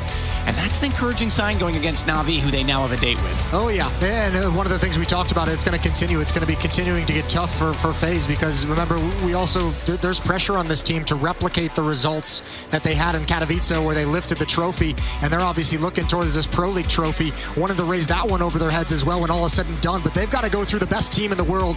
That's going to be in a few days in the quarterfinals. For now, does this become a battle for the Grand Slam? Ooh, that could be interesting. That could be spicy. We'll see how that one progresses as the year goes on. Obviously, FaZe looking in prime position at the moment, or at least in the lead pole position, as you like to say. Either way, we're going to a break, and when we come back, we'll get the desk to close out the evening. Have a good one.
Who is it?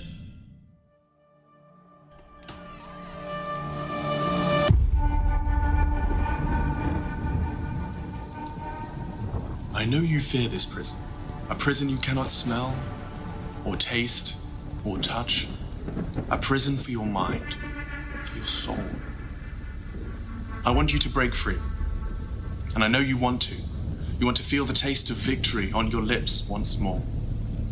And so, the choice is yours. You take the blue pill, and the story ends. You wake up in your bed, and you're coaching that spawn-based Counter-Strike you've always been dreaming of. Or you take the red pill, and I show you how deep the casting rabbit hole goes. The team you're coaching? Cloud9.